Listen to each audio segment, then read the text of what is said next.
There we go. There we go. We are live. We are live, people. Oh, let's put the comments on. Oh, we've got somebody there already. There's only one watching. I haven't done any very good promotion of this stream, have I, though? Who's the one? Make yourself known, the one. Who I? Oh, two. Yes, we got two. Got two watching. Hi, Tone. Hi, Sophia. Sophia Beast Sweet. Sophia Beast Sweet. Biscuit. Hello, Roger Dodge. So, as people are coming on, just to let you all know, this is an open mic. There's a link in the chat. I'll keep throwing it in. Hi, Joanne Tech. Hello, Vegan, of course. You can hit this link. You don't need to download any software. You just simply hit it and you can come on. You don't have to switch your camera on. If you're shy or you're a Russian spy, you don't have to show your face. You can just use your voice. So if you're a little bit shy, just hit the link and don't hit the camera. Just hit the microphone and come and have a chat with us all. I've got a co-host today. She's a pain in the ass. She never leaves me alone. But we might as well get her on because that's what she's here for. Hello, Trapped in the Matrix. Great to have you all here. Hello, Laura. Hi, guys. Hi, everybody. Hope you're all good. So, yeah, people, it could have been a very dirty stream, because I've not had gas for the last 24 hours, so I couldn't have a shower or nothing. But fortunately, the gas is back on, and I've been sent a voucher for £60 to spend. So, being the really resourceful man I am, I've used that £60 voucher to buy essential things, like if there was a zombie apocalypse, yeah. So I've got some wine, and I've got some Malibu and pineapple, cans of Malibu and pineapple. So I've spent the money wisely. Don't tell people I'm a Russian spy. I won't. Trapped in the Matrix. Don't tell him your name. Don't tell him. Is that Army where he says, don't tell him your name. What is your name? Don't tell him your name. Hey, Laura. Hey, Hi, Laura. everybody. Hey, Joe. I can't see the comments unless I click on comments, and then I can't see us two. It's all right. You don't have to see us two. I'll put, if I see any comments for you, I'll put them up there. So I'm just going to put in the join link there. There it is. There's only 6 max allowed on the stream. So if we do get 6 and a 7th wants to come on, we will kick the first one on, which will be Skyjack Morgan. Me. Yes. Vegan, of course. Oh, my gosh. Of course I'm vegan. What else am I supposed to be? Some kind of asshole or something? Asshole? Right, guys. If you don't know, Skyjack Morgan runs a brilliant YouTube channel. He does interviews every day. They're not as plush and slick as mine, but they are nearly getting there. He's trying to grow a beard like mine. He's failing miserably. You need to shave it off. I heard your beard was far more epic than I've seen. I was hoping to see I've shaved it off. It gets to a stage, Sky, where it gets itchy. And you constantly like this. You just I'm there. Yeah, no, I have it. Are you kidding me? I'm constantly. But you know what? It's No Shave November. It's to raise awareness for men's health. It's Men's Health Awareness Month, and anytime someone asks me about my beard, I tell them about the benefits of veganism when it comes to men's health. I use it as a conversation starter for that. Excellent. We've got something to tell you about that as well. There's something really interesting happening very close to me, but we'll go into that in a little while. Buy some beard oil as it gets a bit longer. Rub beard oil in; it stops the itching. I've been putting stuff on it, but it's at that, it's definitely at that stage. But I don't know. I've gotten some pretty good comments on it so far. Maybe I'll keep it. I'm thinking about keeping my mustache growing into like a handlebar situation until I get to 1K subscribers, because the goal is to get to 1K subscribers on Vegan, of course, before Christmas. That's the goal. Please, people, follow. He's great. I love Sky. He's fresh. He's new. He's different. So come on. Yes, please do. Follow. Support Right. the vegan movement. What's your channel called, Sky? What's it actually called? YouTube.com/vegan, of course. Vegan, of Vegan, course. of course. There you go. We've got another guy here. He's a plant-based dad. So whether he plants kids or not, and I love that grows guy. them, Plant-based dad. should we bring him on? Yeah, he's brilliant. Kevin. Should we? Yeah. Or do you want some advice about growing beards off Laura first? Laura, she does I give shave good daily. advice. I shave daily. Shave daily.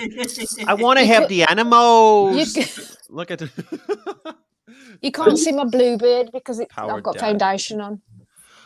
Cheers, everybody. Cheers, Cheers, to you. me dears. Yeah, we're actually allowed to show this on YouTube. I'm not allowed to do that on there. On I'm TikTok. Yeah, drinking you are. Carney You're allowed Tears. to do You're that, drinking yeah. Budweiser. Yeah. Bud Kreiser. He's drinking Bud Kreiser. I've had So my yeah, fill for the day, I've got a headache. let's do a toast to the 2nd of January when all this absolute bullshit is over. I haven't done my usual video yet, calling everybody out on the Christmas cheer, so I will be doing that soon.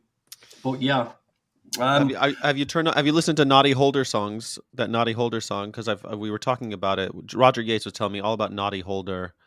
I thought Merry maybe Christmas, everybody. That's the one. I think I Yeah. haven't heard it, but You've never heard Merry Christmas, everybody? I probably have. But, I think you have. I'll see if I can find it. But in the meantime, I've got a But you're great not. present for everybody. Now, this, you won't believe your eyes. This is an amazing present, right? That we can all buy for our kids. And you won't believe what you're seeing. Look at that. It's a Highland cow with an ear tag in. Yeah. And you can put pictures of your little kids in the ear tag. How is that? next to your leather cowboy hat. Oh my word. And look at this. It's so cute and soft. A gift for my daughter. So cute. Thank you. Super cute. A slave with a slave tag in their ear is super cute. It's just So like weird. this is conditioning at the very early stages. It really is. It's I was just going to say that. It just shows how conditioned we are and how we think that, I suppose, the general public thinks that's just the normal thing to do. Yeah. what are your thoughts? What are your thoughts, people? Well, Highland It's cows weird. are objectively cute. They are cute. They're like what they called? Chewbacca. They look like Chewbacca. They got the same sort of fur type thing as Chewbacca. They I was do, gonna yeah. kind of- I was going to kind of say that, like, for me, cows, when you see them acting in with natural behaviours, they're very dog-like. So I was kind of almost going to say they're like the cockapoo of the cow world. Grass puppies. Huge Yeah, grass so puppies. the cows are objectively cute. It's the whole enslavement thing that really sticks in It's the just craw. This is perfect for my daughter, so I can completely manipulate her into animal abuse. Yeah, like we all do, like we all Yeah. have done. I'm so guilty of that. I Oh, wish- yeah. That's the goal. Yeah. Hello, 100%. Tammy. Well, I'm the only one here who doesn't have children, aren't I? I'm the only one who isn't who Yeah, because you've got a brain, Sky. no. Yeah, a lot more don't common give me- sense. I know. Yeah, I'm like Neo in that movie, The Matrix. I dodge bullets very, very well. It's definitely a genetic order that we can't resist. I mean, when you think about it, why would you want to bring into this world an individual that is going to cost you an absolute shitload of money, ruin your house, ruin your life, and give you a lifetime of worry? Why would you want that? Well, I'm not really I don't really understand that at all. But I do say, although I'm optimistic about the vegan future, I also feel like running into a burning building with lumber seems like a bad idea. Yeah, well, that's basically what you're doing. That's Yeah, basically what you're doing. Yeah. Yeah. So You know, it cheap just petrol. occurred to me, we're working on this NFT project, and all three of you are NFTs that Johnny Lira has drawn pictures of all three of you. I and they're going noticed to- that. Yeah, and they're all going to be NFTs, part of our VFF collection. So it's pretty cool. Yeah. Do we get a free one? I mean, can I sue for using my image? I Yeah, suppose you without could. permission. Yeah, Yeah. permission. You could sue, but could you collect? I don't know. great vegan shirt, Kevin. Show Yeah, us your sure. shirt. Show us your shirt. Let's have a look. You might Oh, have to stand up. So this is actually a crew shirt from the vegan Northeast Vegan and Music Festival that Northeast Anna Rights hosted last year. They're doing another one this year actually, which I I did a bit of MCing that, I suppose, for want of a better term. Not MCing as in kind of rapping or anything, but I was Speaking announcing for the that animals. stuff was all coming on, and I did a bit of poetry on there as well. But yeah, it was lots of fun. Kev, have you got some earphones? I don't. Am I quiet or? No, you're all right. You're just a bit sort of, it's just a bit weird, YouTube and StreamYard together. It causes a bit of a distortion. It's the echo cancellation. You can turn off the echo cancellation. It might be interesting. You could try it. So I was going to tell you about this news, guys, and I want to see what your thoughts are. So I'm going to preempt to this first. So I live in the north of England. Sorry about that. So does Plant Powered Dad. And sorry, guys. I think Laura lived there for a while. Now, people in the north of England, we've got the highest mortality rate due to heart attack, cancers, strokes. Really? Yes, we've got a very high mortality rate. Compared with the south, we're a lot higher. Is all the haggis and all of the... No, that's Scotland, mate. That's Scotland. Well, you guys are right near Scotland, aren't you? No, we're not. It's quite a distance. Stop getting us About conflated 6 with hours. About 6 hours from Scotland. 6 hours? That's only halfway up the California coast. What are you guys talking about? 6 hours? That's not a long way. Oh, you Americans. You Americans. It's just like we don't travel faster than 20 miles an hour, you see. So we don't need to. We put steering wheels on our cars. So We certainly do. The point to this is, firstly, I want to preempt this from Manchester. I mean, Manchester PigSafe, Aaron, who runs Manchester PigSafe with a few other people, he does a lot of work in bringing people together, and he's linked up with a lot of politicians.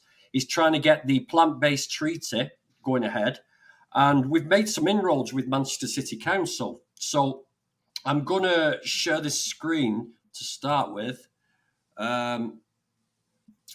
That's the one. So this is Manchester City Council's Zero Carbon Manchester. Okay. This is amazing. So it's not there. It's not perfect. However, it does say, let's eat less meat and dairy. Meat and dairy. They're recognising it. Meat and dairy have a very high carbon footprint, especially beef and lamb. Reduce your meat consumption and consider vegetarian or vegan options. Having at least one plant-based day a week is fun and an easy way to do something good for the planet. Meat-free Mondays have some great ideas how to do this. So there we go. So Manchester Council is sort of getting there. We're in Greater Manchester, which includes Rochdale, Oldham, all the cities. It's like a big conurbation. And it's all included under the tag Greater Manchester. So Manchester is the main council, and we have all little borough councils spread around spending the money. So now we find this coming up. And this is literally less than 2 miles away from me. The Meatless Monday is an interesting thing, isn't it? That I really think they should have a meat Monday. Like, choose one day you want to eat meat, and then the rest of the week be plant-based. That really should be the opposite. It should be the opposite.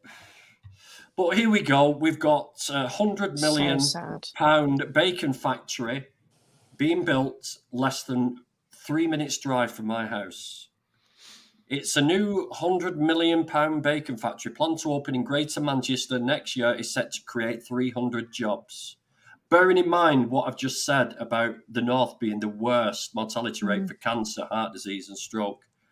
The facility will produce over 900 tonnes of bacon and gammon a week and will be 100% powered by renewable energy. There's where the carbon deficit is. See, that's how they got away with saying they're carbon neutral. Where are all the pigs coming from? Where are all the pigs coming from? Fuck's sake. So this is it. And this company is a Danish company, and they actually sold up to Tulip. They actually own Tulip Meats, and they sold it to Pilgrim's Pride. So they're not out of it yet. Danish Crown has a long heritage in the UK, bringing British consumers high-quality bacon and pork products for over 135 years. So, yeah, what are your thoughts on that, people? Just when you think you're getting somewhere. Yeah, it seems like 2 steps forward, 1 step back. Can you guys hear me all right, by the way? Yeah, you sound a lot better.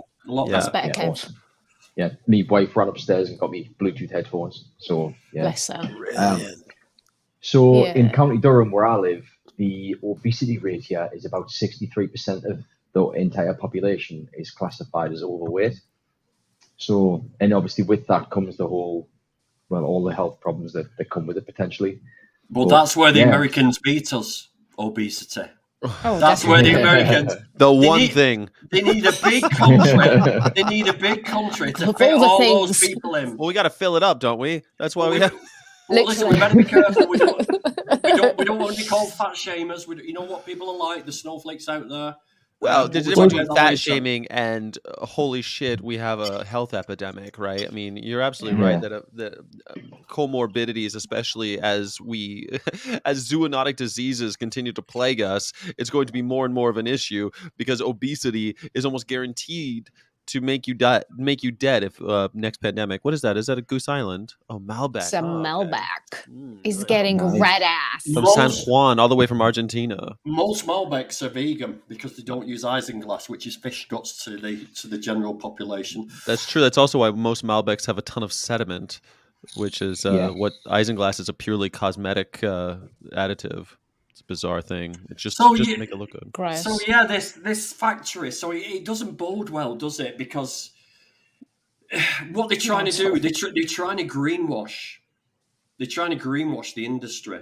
Well, it's So interesting, Mr. Shepard, that most I saw a thing on plant-based news just earlier this week saying that almost every person in the UK thinks that the answer to global warming is local beef, local animals, local. Yeah. And that's Does it simply not matter the where case. it is? Oh, Well, the God. math never works out. The English aren't very good at math. Like I remember, I agree. I remember, No, they're Cheers. I not. remember most English Agree. people think that Germany is the poorest country in Europe. Like that is something that goes on every time they do that survey. Like, what's the poorest country in Europe? It's always they think it's Germany. Of course, Germany's the richest country in Europe.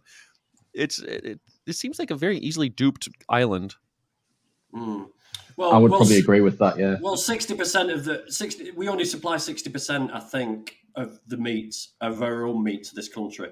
So there's another, Yeah. there's just short of half being imported anyway. So it's never ever going to be sustainable. It's never ever going to be carbon neutral. So Danish. Go on, Kev. It's ridiculous. But I was just going to So say on that frustrating. with talking about how a lot of the British public think that local produce is the way forward to tackle climate change and whatnot. It kind of ties into the whole avocado argument that you get all the time. But isn't it something like only 2% of the emissions of food come from the transportation of the food? So it makes very little difference to actually the emission of that food in itself. So if you've got beef or pork, then actually only 2% of all of their emissions come from actually transporting the cattle or the pigs from the farm to the slaughterhouse, from the slaughterhouse to the shop shelf, and then calculated correctly from the shop shelf to your fridge.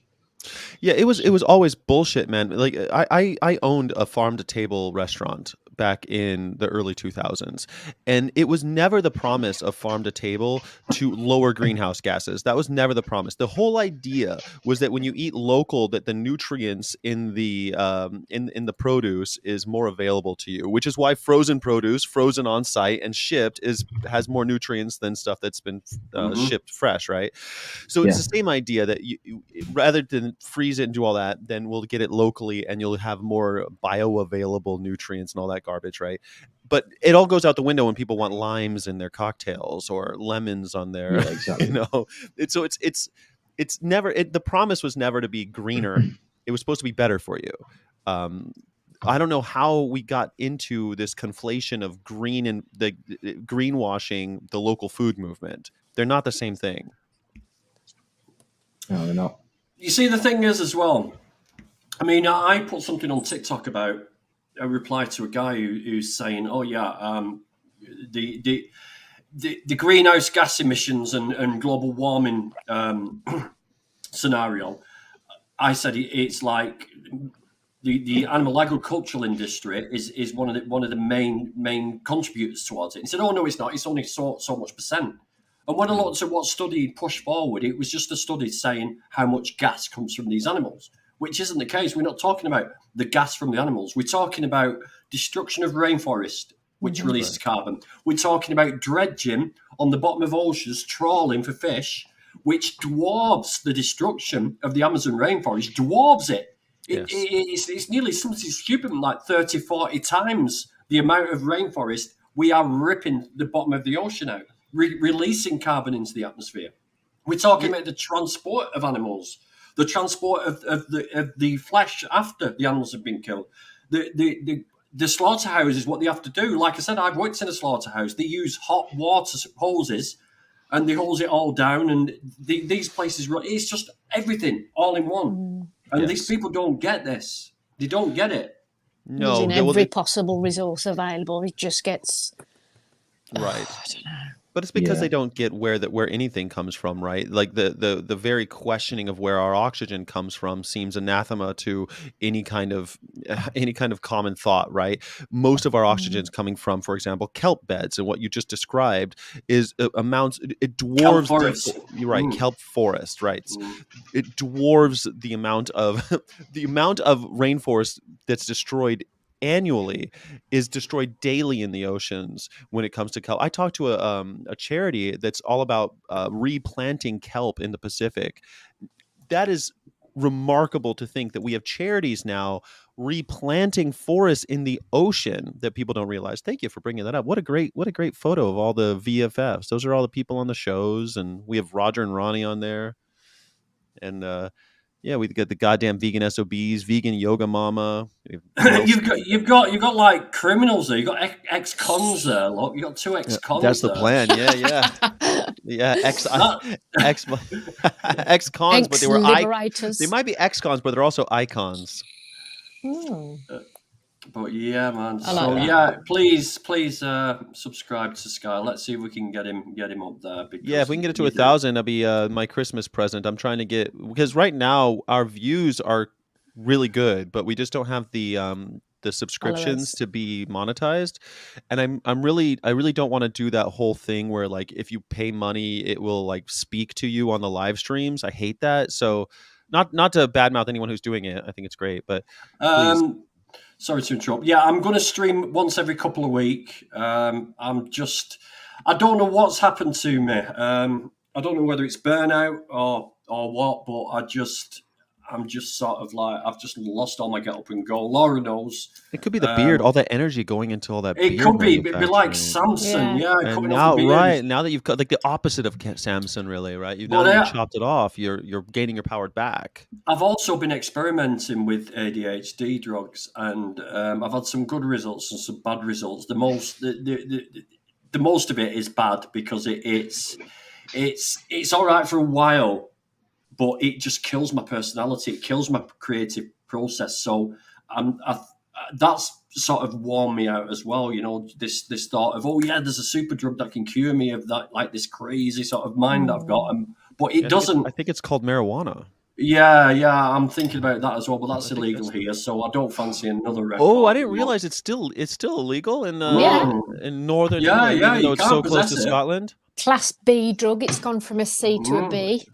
Yeah. Yeah, you're not. Wow. You're not. Well, yeah, it's one of those where it's only illegal if you get caught, I suppose. But There's a degree of sense going on with the police now. They won't actually They don't want to deal prosecute. with the paperwork. And They won't sort of do you for intent to supply. You've got a couple of plants growing in your finger. A friend of mine, I won't mention his name. I nearly mentioned his name then. He did time for £250,000 worth of cannabis plants. He did quite a bit of time, Wow. and it was one of our friends from school that arrested him. Oh, no way. Back to keeping it local. Got to keep it local. But guess what he's Wow. doing now with his knowledge? Have a guess what he's doing now with his hydroponic knowledge? Helping the Is he police. vertical farming? I get microgreens off him. Oh, microgreens. Microgreens. Yes, He brings me a box and it's got all like mustard and beetroot, and they're amazing. And I just sprinkle them on everything. So I Yeah, might microgreens look at. So yeah, they're amazing. So what you're saying- savages. So America's ahead of you guys in that regard as well, huh? Because I mean, in Colorado, we're not just obesity. It's not just obesity. It's also legalizing innocuous drugs that are panaceas. But we legalize psilocybin in Colorado this year, just a few weeks ago. We've just had our season. I think our season is, when I say our season, you normally go to a local park and you just see loads of people on their hands and knees with their bums in the air looking for magic mushrooms. Really? Yeah. So Yeah. magic mushroom season is about the end of August to September. I've never seen that. People out there like with they're behaving loads, like truffle pigs. Yeah, Yeah. definitely. Yeah. I think that is something that needs a lot more research done on psilocybin, because there's all sorts of research. Like there's stuff I was reading from people in the 70s who overdosed massively on it, but then cured like schizophrenia and all sorts. Oh yeah, like for life. It's Yeah, like there's a been- there's a Netflix show all about that, and it's prompted me to have a think about doing it. But again, you've got to have it in controlled conditions, because you can have freaky sort of episodes on them. You can have bad trips, you know. I would so have majorly bad trip. I just know you it. don't know. End up You in can't hospital. predict it. You can't predict it. But if you go in with that mindset, Laura, Then I will. if you go into it, if you go into that mindset of, I remember taking LSD when I was young, right? And I've took it loads of times actually. I'm And to be fair, LSD is different than mushrooms. yeah, LSD. But what I done, It's chemical it's a in it, very yeah. different trip. Let's say I've done lots of magic mushrooms, but LSD is still kind of little tabs, like little tattoo things. But I just watched this TV show about this murderer, this real life story about this murderer, and he said before he murdered, he saw yellow. Everything just went yellow. So I took this trip and I walked out, and all the lights at that time in the 80s were sodium and they burned yellow. Oh, So the I went street out lights, and yeah. everything was yellow, and I thought, shit, And I'm you're going to murder like, somebody. I'm going to murder someone, yeah. So I went home and just You sat look at like home all day. murderers. Blimey. Rocking like that. Oh man, it was terrible. Ooh, So, that's yeah. spooky. The But- ayahuasca journey and all that is kind of intriguing, though, isn't it? I mean, if they're curing with the ego death, they're curing addictions, they're curing all sorts of ailments that because plague they say, us. they say they can reset your mind, and of course they Yeah. will. Because what this information that's coming in is constant.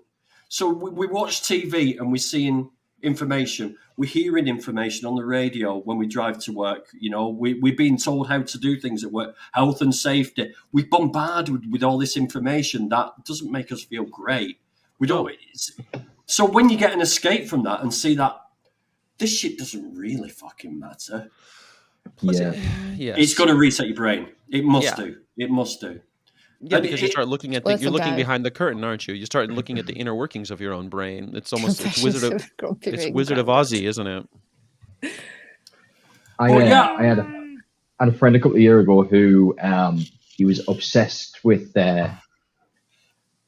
what is it, man? Like alternate dimensions and stuff. And he was convinced that when he took magic mushrooms, his mind went to somewhere else. Mandela Oh effect. yeah, I can believe that. Yeah. I truly believe that when we're dreaming, we can live other lives. I think I told you, Laura, that sometimes when I have vivid dreams, I live a different life. I actually go to work and do stuff and come home, and it's just really weird. I live a life, and you never know, because I've been looking at all this quantum theory and all this quantum mechanics, and it's just like, there's something in it, you know, because we see, and then our brain sort of deciphers it. We can trick the eye quite easily. We can trick the ear. You know, those little recordings where it says magic mushroom, but then if you listen to it again, it says something else, but it says the Oh, exact like Yeah. same Yanni, thing. Yanni Yeah. and Laurel. Yeah. The Yanni and Laurel phenomenon. Oh, yeah. Yeah.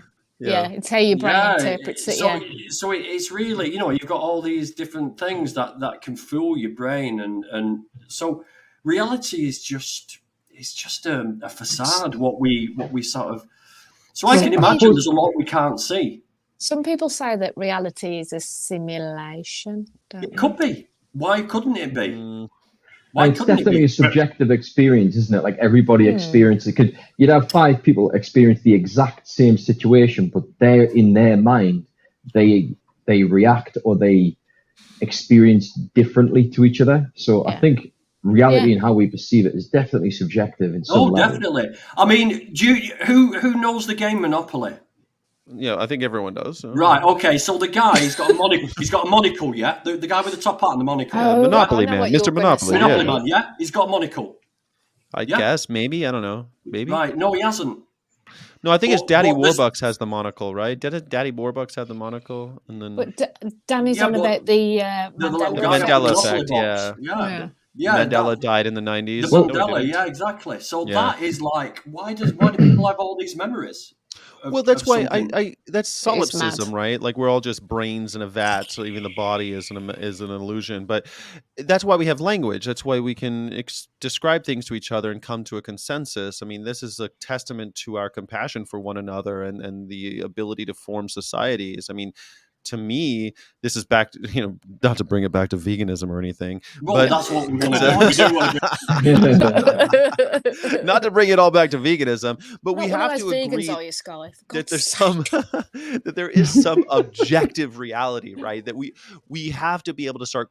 I think it's important to always be questioning reality and questioning authority and question literally everything. But once that questioning kind of gets to a point, we need to start coming to consensus and discussing our subjective realities so that we can arrive at an objective reality. That's, to me, that's kind of what veganism, at least what I'm hoping to do with my vegan activism, that's kind of what I'm hoping to do, right? Is to expose people to truths so that there's subjective reality that's, again, in this like just a brain in a vat. They're not realizing that all this other shit is being done on their behalf. Is to reveal that to them. Yeah. Okay, guys, I've come close to the microphone because I want to sound like a DJ. But if you want to come on, BBC One. if you want to come on to the stream and have your say, I'm going to post a link in the chat right now. You don't have to Speak now, download. or Shut up, Laura. please. Sorry. You don't have to download any software. You can come on your phone. Just come on your phone. Charlie FM coming in your ears. All you have to do is. This is. I was thinking it'd be like. all you have to do is hit that link and join the stream. You don't have to. This show is your face. DJ Easy Dick.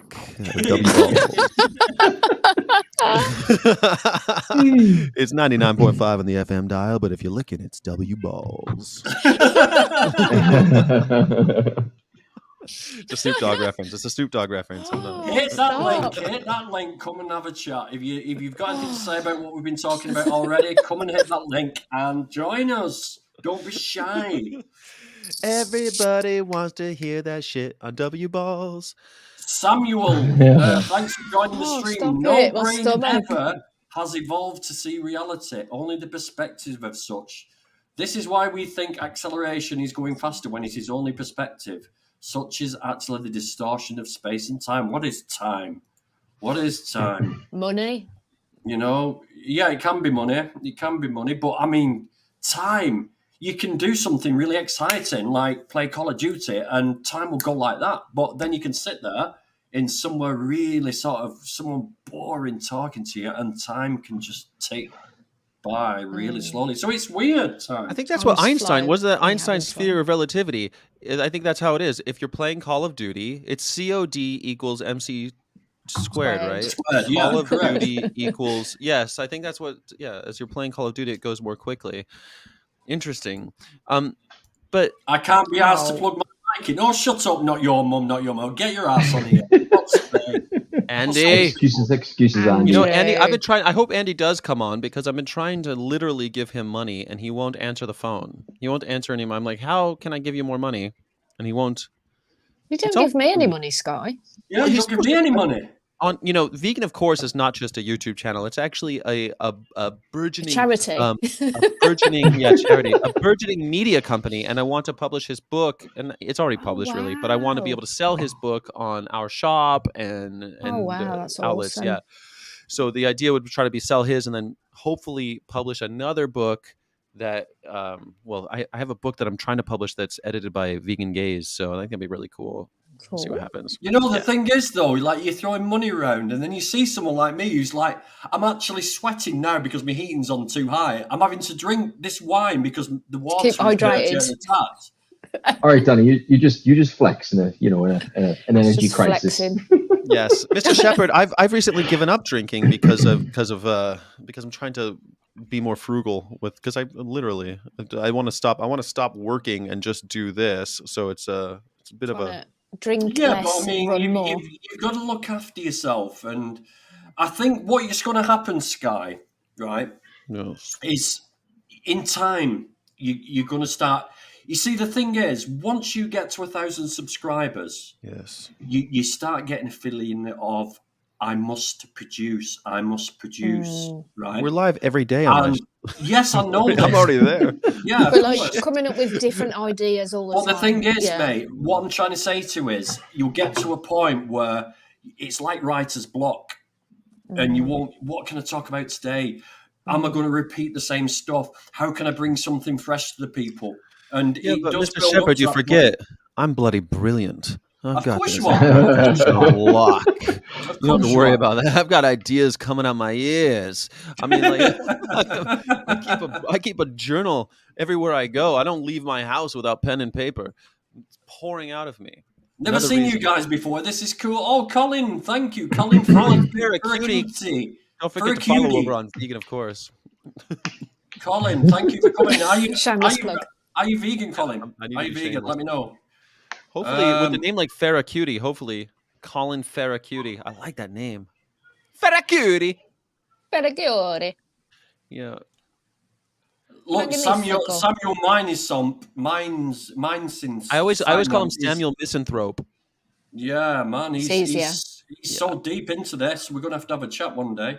Sammy's genius, man. I love this guy. He's he's a good one. Danny, can you? Oh shit.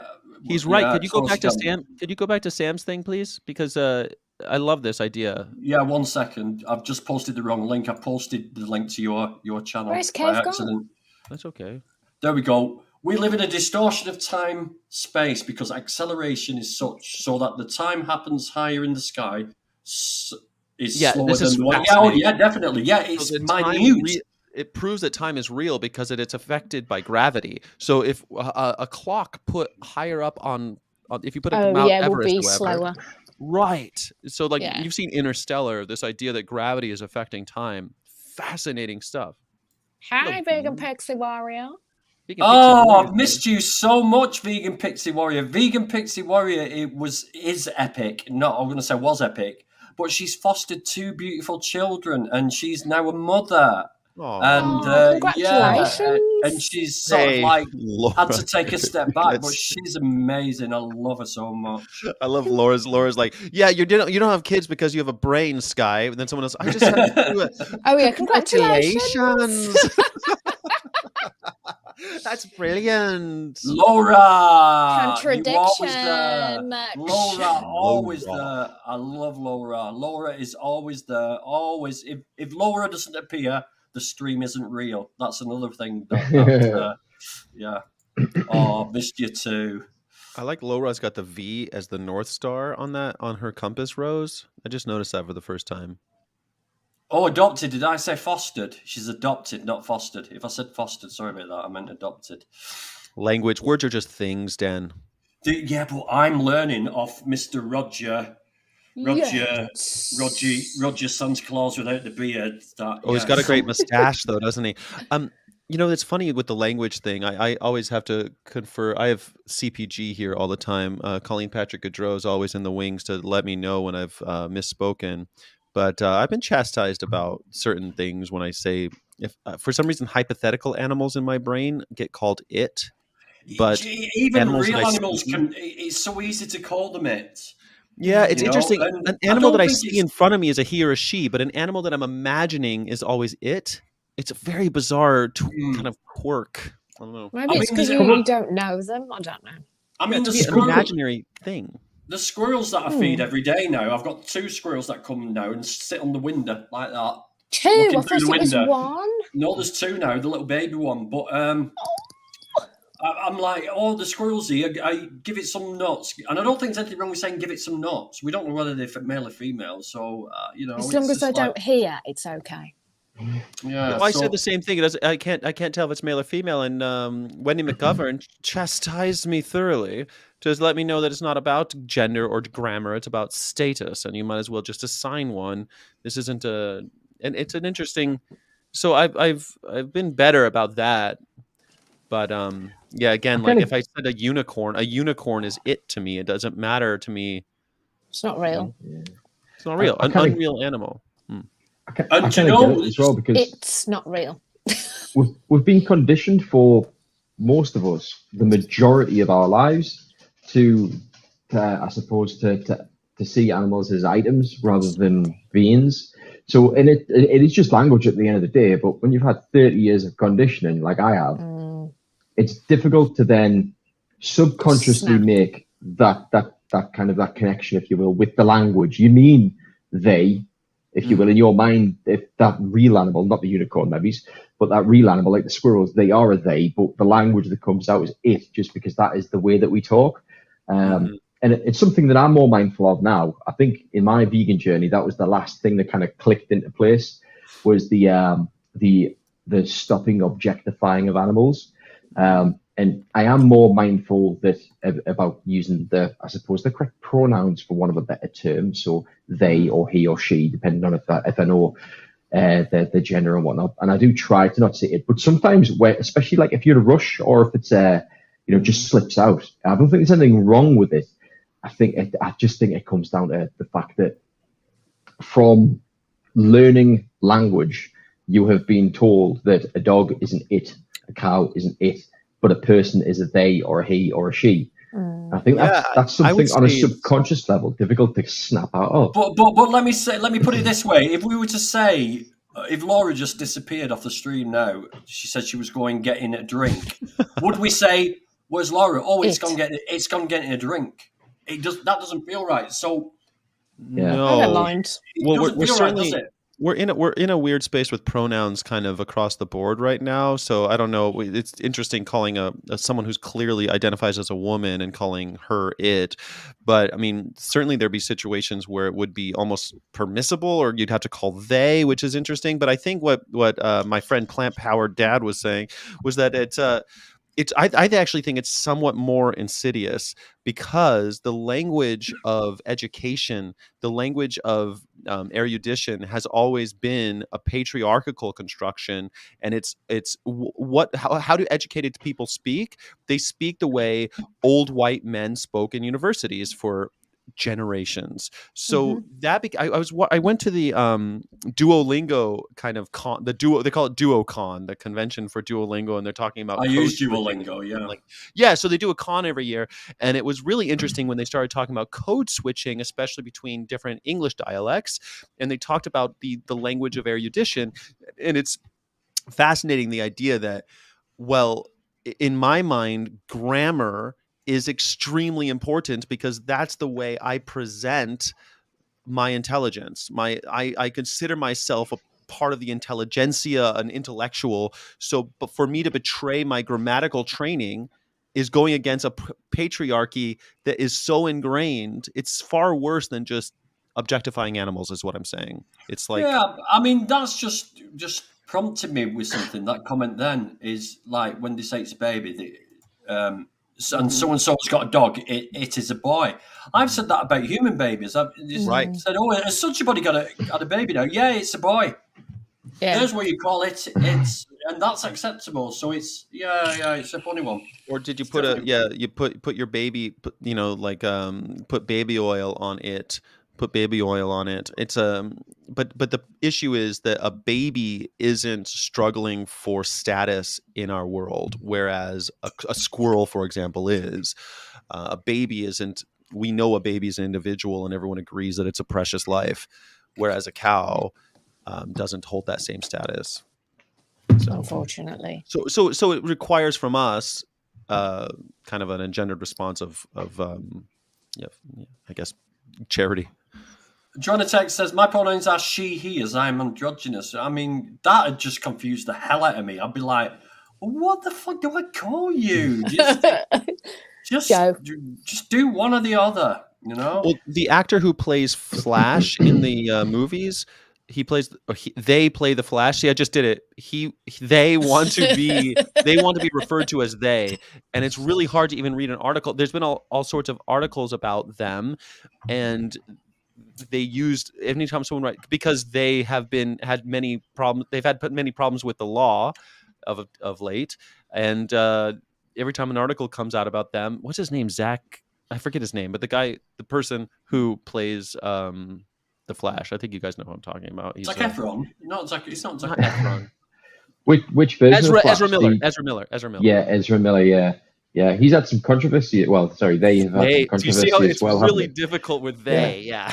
But I It's hard suppose, to be fair, right up until that moment, I wasn't aware that their pronouns were they them, because I'd not really looked into it. I do know, however, that there's been a bit of controversy around their character, as in their personal character. Mhm. Don't know Yeah. exactly what, but the reason I ask is because I don't know what this guy's called, but the actor who plays the Flash in the series, Mhm. for me anyway, being a bit of a comic book fan, he plays a far better version of the Flash, Yeah. in my personal opinion. Do you mean as in Um, Flash Gordon? No, oh my God, Laura, Oh, the get out! Flash, as in Mr. West, Wally West, or Barry Yeah, West. Wally West. Yeah, I have Um, no idea what you're talking about. But you've heard of it. So there's this thing called comic books. It's an American art form, and it's taken the world by storm. They're making films of them now, and in those films, we call them meta-humans, or some people call them superheroes, and they possess different powers. They're otherly abled, and the Flash is Yeah. one who can move very quickly. That's all you need to know. Yeah. Okay, thank you. And DC pretty much wrote them all originally, I'm led to believe. Marvel ripped most of them off, but then did a much better job at actually creating brands from them, I believe. And when you look Yeah, at the history of it, I think that's fairly true in a lot of them, isn't it? Well, I've studied the history because it's been something I was my whole life into. Marvel and DC have had endless lawsuits from the very beginning when they were buying characters and property rights, and intellectual property became. They were always afraid that it would go into public domain, and they've had big. Recently, Superman was up for grabs for a second, and it was really scary for DC. They might have lost Superman and Batman and Lois Lane, like these major characters. Where Disney bought, and Disney changed international intellectual property rights, so they don't have that issue anymore. But yeah, Marvel, for example, called their thing Marvel because Captain Marvel, who we now call Shazam, was stolen, and there's all sorts of goes back and forth. Disney's the devil's spawn, isn't it? Really, they've took a lot and ruined a lot of stuff. Disney. You know what's fascinating, Dan? Yeah. So people used to always, people talk about phobias. They're like, "What's your phobia?" And my phobia has always. I used to work for Disney, Star and Wars.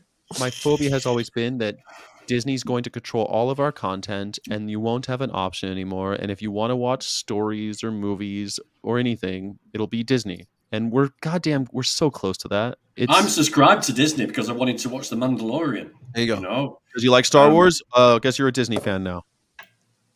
You know? Well, yeah, of Yeah. course, yeah. We're subscribed, I think, for Family Guy. For Family Social Guy, movements are they claim own the makers. Simpsons. They bought the Simpsons. They bought the Alien franchise. I mean, they own everything now. They do not need the linguistic status. That's going back to what we were talking about calling babies it. Right. It's a boy, it's a girl. Come on, Roger, you're quite welcome. Roger, got He mute. did say earlier on that he wants to be. I've got a like mute he said button. this. Yeah, he said he wants to be the 7th member so he can boot Vegan, of course, off. Oh, that's brilliant. He was joking, of course. The Boys is doing, what do you say? The Boys is doing a heck of a job making fun of both MCU and DC. Yeah, they're doing okay. I like the way that they're using superheroes to tell interesting stories, which is rare these days. I thought Star quite Wars like would be. Yeah, I quite like The Boys because I actually think that in the real modern day world that we're in now, if you had real people with the amount of power that they would have, look at like how when people become influential, look at some of the things that they think they can get away with. And if you had real life superheroes with that kind of power, you would probably find that a lot of them would act very, very much like that. Right, but famous English comic book writer Alan Moore did it far better when he wrote The Watchmen, which is possibly the Yeah. greatest comic book ever written. If you ever read a comic, The Watchmen's probably the one you need to read. Mm. But you brought up Star Wars, and you brought up, we're talking about comic books, but like when those kind of intellectual properties are really, really good is when you use them to tell interesting stories about the worlds that we're experiencing, which is why a famous vegan, Joaquin Phoenix, when he made The Joker, was a movie about us today. Even though it was about a fictional Gotham City in the 1980s or whatever, it was about our attitude towards mental health, and that's when it becomes interesting, where you don't need to really do much character development for Superman or Batman. You know who those characters are. So now let's tell interesting stories about our lives today. That's the brilliance of those things. And I think Star Wars is such a sad, they're squandering that, because what was Mandalorian except a Western show with Star Wars skin? I was a bit pissed off with it, to be honest with you. It I told me fell nothing asleep. about me or humanity or anything. It didn't explore anything that I felt Well, interesting. But let me change the tangent a little bit. And what about one of the biggest vegans with a vegan family and what he's about to produce this December, just before Christmas? Oh, I think James Cameron. Yes. Avatar 2, 3, 4, and 5 have all been filmed simultaneously. Wow. Yeah, So 'cause it takes Avatar longer to 2 do is coming. Yeah. It takes longer to do the graphics than it does to do the No. filming, right? So I cannot Yeah. wait for that. And I think there may be a story in there, a vegan story in there. The original Avatar was very much a vegan story. So Yeah, it was. let's see how he tackles this, and whether he does put his vegan philosophy into the films somewhere along the line. Because that's been my fantasy for a long time, Sorry, Kev. My fantasy has been for an alien encounter to come down, and it's a bit like what's the alien in with Arnold Schwarzenegger? Oh, where he Predator. comes- Predator. It's a bit like Predator. Okay, but what he can do, Predator, he can see people's chemical makeup and see if they're vegan or not, and if they're not vegan, you're gone. And that's my ultimate fantasy. And he can actually give us his powers, right? They can give us their powers, right? And we can actually do that and go around and do exactly the same. So It's yeah, the quickest way to end animal agriculture. Oh, Yeah. The Right, I've future got- is the vegan army. literally. But where would Strange we hide guy. the bodies? who looks like from what I can see, he looks like a cow with a hat on, with a beanie. Cow with a beanie. I'm going to put him up on the stream. Don't be scared, people. I don't know whether this is a they, him, or she. I've no idea what this is, but here we go. Oh, I like this Yay. guy. Hey! Whatever you want to call me. I love you, mate. I love you. Whatever you know want that. from me, as Mr. I'm I. fine. Well, you're definitely he because you got two Y's. There You you got go. two Y chromosomes in your name. Oh yeah. Yeah, if you have two Y's, you're a Superman, right? That's what they call you. So, Andy, you're laggy a little bit, but have you got anything to say? We're all ears. You got your onesie on hand? Not really. Always No.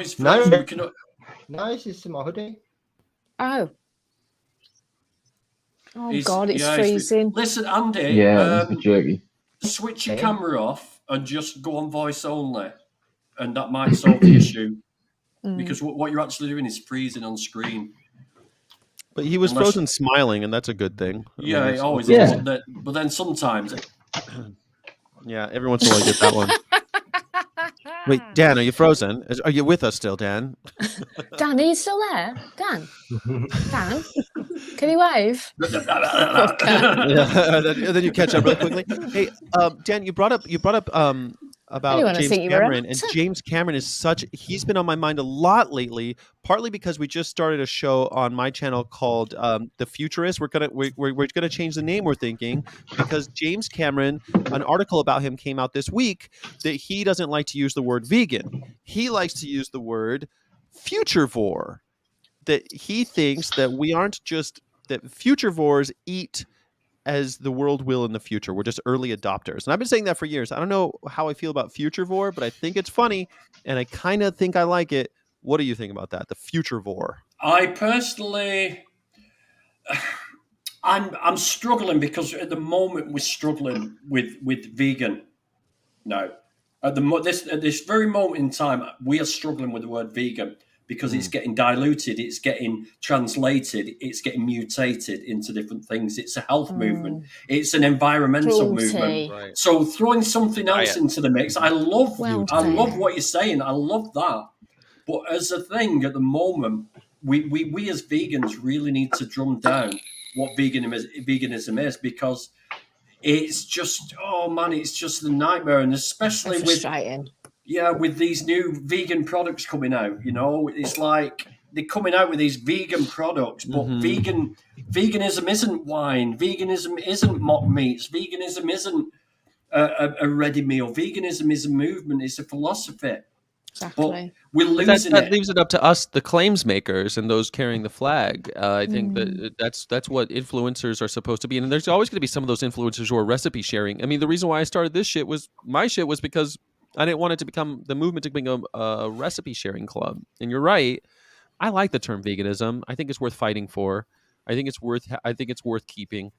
But I do Definitely. like. I mean, future you've got people like Plant Powered Dad. He's just scared of saying vegan dad. He's just like, Yeah, he's why just, not come vegan on. I always Poor I bloke. don't know. I can't remember where the name came from, to be honest with you. Plant Powered Dad. I think it's just because it rolls off the tongue, as in like I am powered by plants. And to begin with, I was going to do a fitness channel where I kind of went from not being fit to being fit, but on a plant-based diet, and that just never took off. So I just stuck with the name because I thought it was quite catchy. But for me, I think Yeah. when it comes to veganism, I think we need to do more campaigning around helping people understand what veganism truly is. So when you see people talking about what vegan is, they always just talk about the diet. They don't talk about the ethics. They don't talk about, and it probably is the biggest change that you will see people make in their lifestyle is that, you eat 3 times a day and you now no longer eat animal products. It's the biggest thing that you'll change within your daily lifestyle. But it's the mindset, I suppose, isn't it? It's everything else. It's the mindset behind why you buy that bottle of wine, around why you now buy that different, cologne or aftershave, why you now buy those household products. You've just And if prompted they me don't to find connect. something. I'm just going to find something. So just excuse me if I feel a little bit distracted. Sky can and you guys can do what you got to do. Just let me see if I can find this. Well, that why is exactly right. It's like why is where the philosophy comes from, and I completely agree with you. It's always a danger that we end up just becoming that, though, and I think that danger's always existed. I mean, Roger does the vegan time tunnel on Vegan, of course, and it's always seems to be on people's minds. Like, is it a diet? Is it this? And they're constantly fighting those types of things. And I feel really sorry for Roger because, he's been vegan for 43 years, probably 44 now.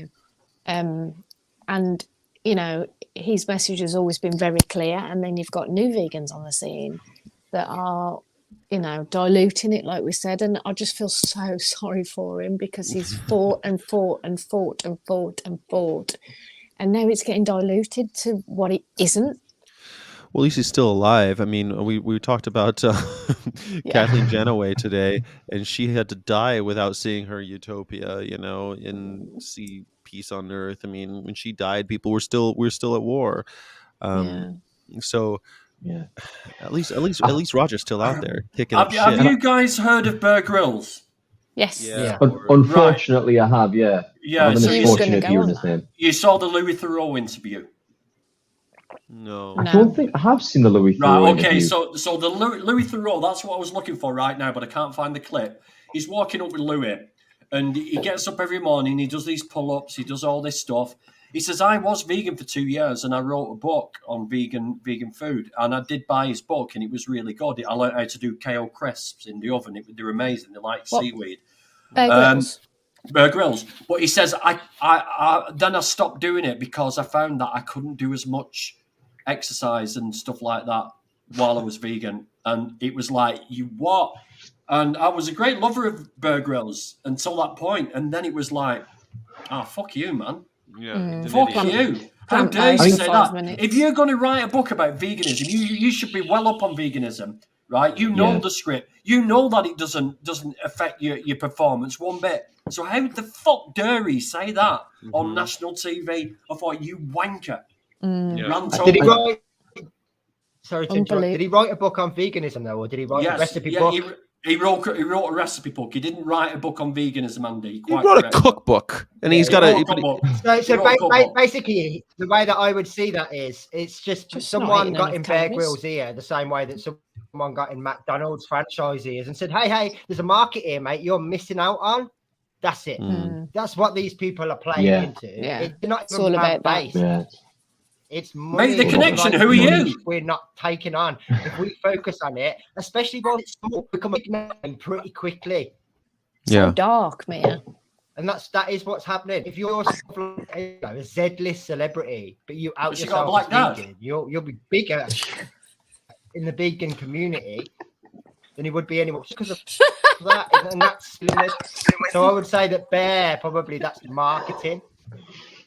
Andy, as always, I Never agree with been- you, and I think never that been I chose to think be. you're absolutely right. But I think it's also, hey, you can release even if the opposite were true, and he was saying, oh, I really want to release a vegan cookbook because I believe in the plant-based diet, and then someone could get into his ear and say, hey, don't turn off your other client, your other people who are giving you money.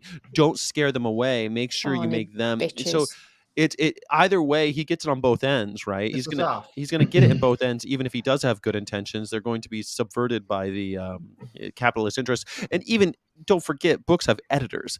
Editors add shit, and I mean, Yeah. it could be. No, it was Bear. It was him. He said it. Well, he's a piece of shit. I don't know why He's you a guys piece are of even shit. like He's a piece of surprised. shit. I don't know why. Like, He's a piece of shit, mate. But like I Kev said, suppose Yeah.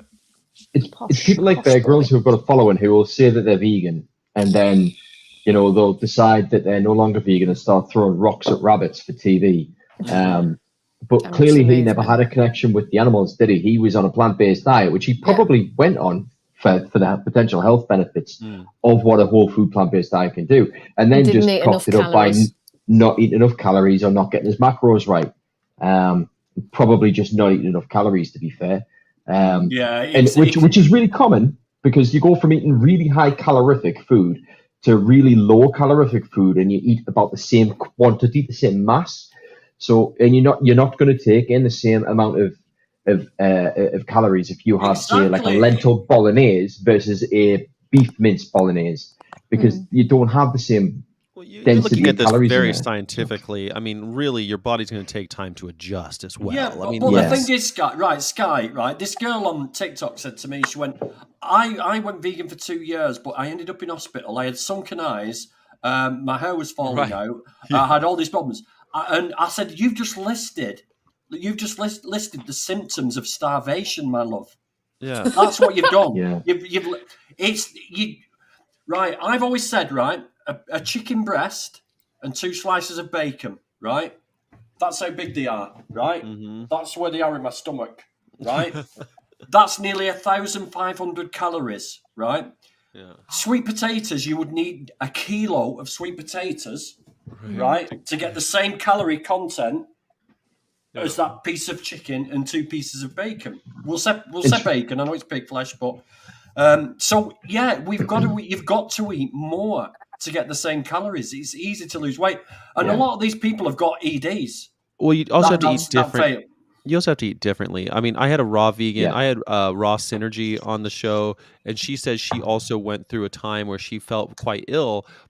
And then when she switched to adding more fruits, because guess what? Fruits have way more, have glucose and fructose and the things that you need to add calories so that your brain and everything are working better. It just adds more of different types of calories based on, because it's natural sugar existing. If you're trying to live off artichoke hearts and Oreos, you're probably not going to.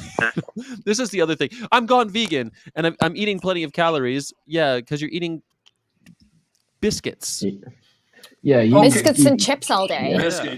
So anyway, I wanna just bring Mia into this in a minute, but firstly I want to tackle this question, this comment here. It's Samuel. Why can't we call the vegan diet the gorilla diet so that the image of vegans will not be slim, starving stereotype? Well, the reason is, mate, is because that's the view that's being pushed onto us by people who don't want to become vegan. There's plenty of examples. You've only got to Google plant-based vegan bodybuilders and you will get just like reams of them coming up. It's just like, we can't play into this image that people want to push onto us. So yeah, I get what you're saying, but then when you do say the gorilla diet, they say, oh well, gorillas eat like ants. Termites from time to time. They eat a termite from once in a while. God. They'll have a termite. Can't win. Does that mean like, all once right, in a you while can we have a termite chicken? too. No. Yeah. And this one here says a lot of people see vegans as skinny, but they see us as skinny, most likely due to the fact that majority of society is obese and overweight. Yeah, Now, we're just normal.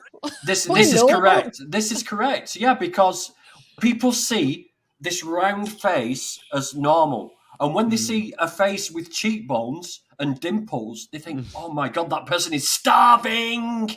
You know, and just normal. And also the British medical industry, the British doctors, they tell you to get your cholesterol under, because I've called people out, show us your cholesterol results. Mine's 2.5 or something stupid like that. It's Mine's better than yours, Dan. Always better than yours. But doctors, You're younger. Doctors will say, get your cholesterol under 5, because that's because we base it on a sick society. So getting your cholesterol under 5 is, get your cholesterol under 5, you'll be all right. It's not all right, but that's the reality. That's doctors being pragmatic. Mm-hmm. You know? Eat less pig realistic flesh. goals for you, right? Eat less, drink less, I was just going to throw in there that I actually know more vegans who are like vegans for the animals, like activists, if you will, who are probably they're closer towards the overweight than they are the healthy weight.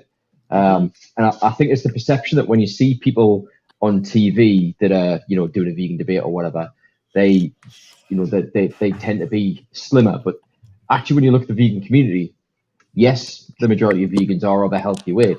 But there's a lot of people that are overweight on a vegan diet, especially now, because we have a more modernized version. Like if you're living off, cheese sandwiches, vegan cheese sandwiches, it's essentially living off coconut oil.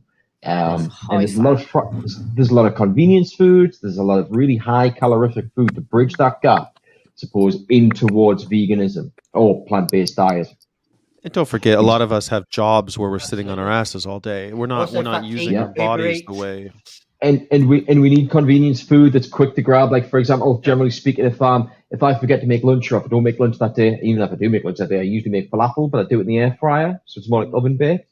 But if I'm at work, I might just grab a quick salad from Aldi, and it's got they're all right, to be fair. They're actually green across the board on our traffic light system, but I might grab some falafel to throw in there as well, and that's generally deep fried when you get off the shelf, opposed to the oven baked stuff that I bake at home.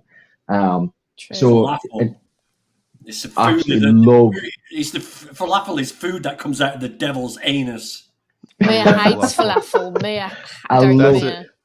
One of my favorite poems of all time is called Falafel Awful.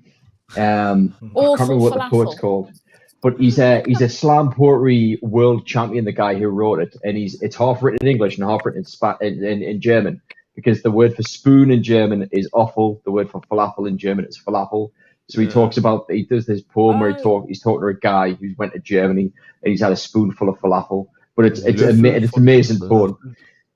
Yep, that's the one. It is a very good poem. Yeah. So horrible. I've always been a stick insect. Always. Well, the truth is, you're not vegan if you're not vegan for ethics anyway. That used to be the only thing you could eat out once upon a time. Why do you want to train yourself to eat fucking sawdust in a bar? Because 8 years ago, when I'd been sort of out and about, if I wanted to eat something from a pizza shop that was open at midnight, a falafel wrap was the only thing I could eat. Let's face it, all falafel really is a chickpea burger. Chickpea burger. That's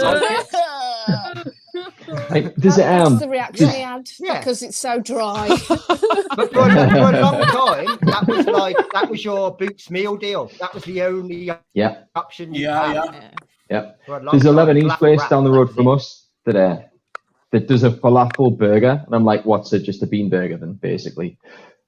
But it is essentially, isn't it? It's just it's like when people say to me, like meat eaters, when they say to me, "What's falafel like?" because they've never tasted it, it's like you can imagine like just like a vegan whole food plant-based meatball, like because it's essentially I suppose it's got a dense texture, and I absolutely love tahini, I love chickpeas, so it's just a combination of the two together. So celebrity chef Michael Mina, who owns restaurants all over the world, his vegan option at every single restaurant, including his steakhouses, is his famous falafel burger, and it's available at every single one. I suppose that his mother made as he was growing up because he's Egyptian. I suppose if you get a freshly made falafel by an expert, it'd be a completely different experience than like the crap off the shelf. Yeah, the little Yeah. hockey pucks that taste Sawdust, like yeah. sawdust. Yeah, I mean, Yeah. it's always a bit mushy, but I mean, it's certainly, I think Andy's acquired the taste. It's possibly because he had to eat fried Had food no late at choice. night. Yeah, when I was Yeah. drunk and about at 4 a.m., guess what was open? Falafel shop. Correct. Yeah. And when I make falafel at home, like I say, I do it in the air fryer, and it's actually not falafel technically, I suppose, because it's black beans and quinoa, and then just the spice mix that you would chuck in falafel. But it's absolutely amazing. It just sounds weird that a Geordie's saying black beans and quinoa. It just doesn't sound right at all. Very Geordie. posh. It doesn't sound right. Right, Mia, old people, shut up a minute. Mia. Hello. I want to ask you a question. So you're how old are you? 9 or 10 years old? 12, aren't you? Come in. No, seriously. I want to ask you, what is it like for you? Because you're the youngest person here. What's it like being a vegan activist at your age? What are the problems? Good question. I think some of the problems mainly that's the biggest problem. So, I'm really lucky that I'm at an age where like veganism is coming to, it's a lot more popular than it used to be. So, I've got, I don't have any vegan friends, but I've got like 2 vegetarian friends, which obviously isn't good. But it's kind of it's hard because like when I'll go out with my friends, it's sort of like they're doing their thing, they're they're eating animals, and they're like it's not as though they look down on me, but they're kind of a bit like I forgot Yeah. you're such More an the inconvenience, social- Mia. Can I convert Yeah. this a little bit, because I'm sort of a victim to this as well, and it's awkward because Danny's coming. It's Yeah, not, it makes them think, oh, fuck. family stuff isn't like this Christmas. Last Christmas, we made 2 separate lots of mash because my stepdaughter likes real butter in a mash, right? Even though there's a I would vegan just use- butter. Yeah, I was going to say I would have just used Flora plant-based and not Yeah, Flora. you can't Know the difference. yeah, You can't tell the difference. it's really hard, and this is my argument about McDonald's and KFC and all these other industries that are offering plant-based versions. So Mia could actually quite easily now go with her friends and eat at McDonald's. She just died of malnutrition. Yeah, think so. malnutrition. She got it. Who's that? Gone.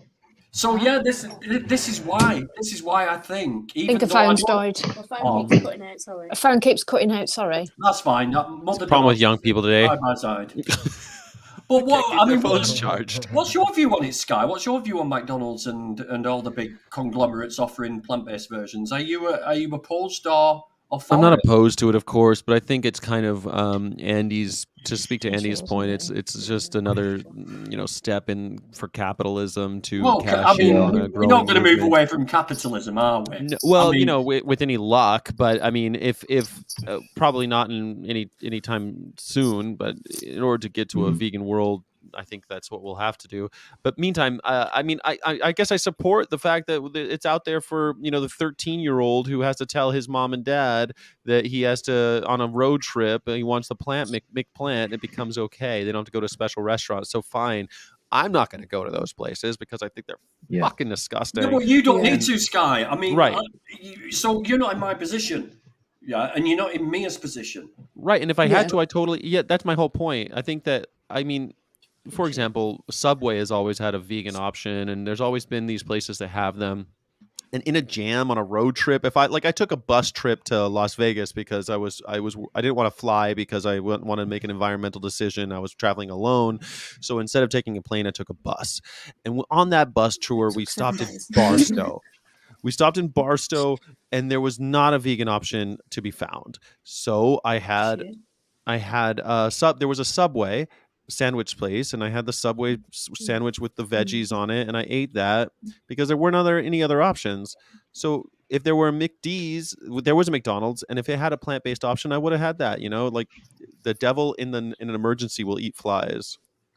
Of course. I mean, Yeah. you'll eat a human in an emergency. You That's know what right. I mean? It's like, So I guess like that's the thing. If I'm on a road trip and there's something where I'm just fucked any other way, then I'm gonna go for those vegan options. But I'm not gonna go out of my way to have them. So why wouldn't you support it? You support it, don't you? I mean, of course. I mean, I support what?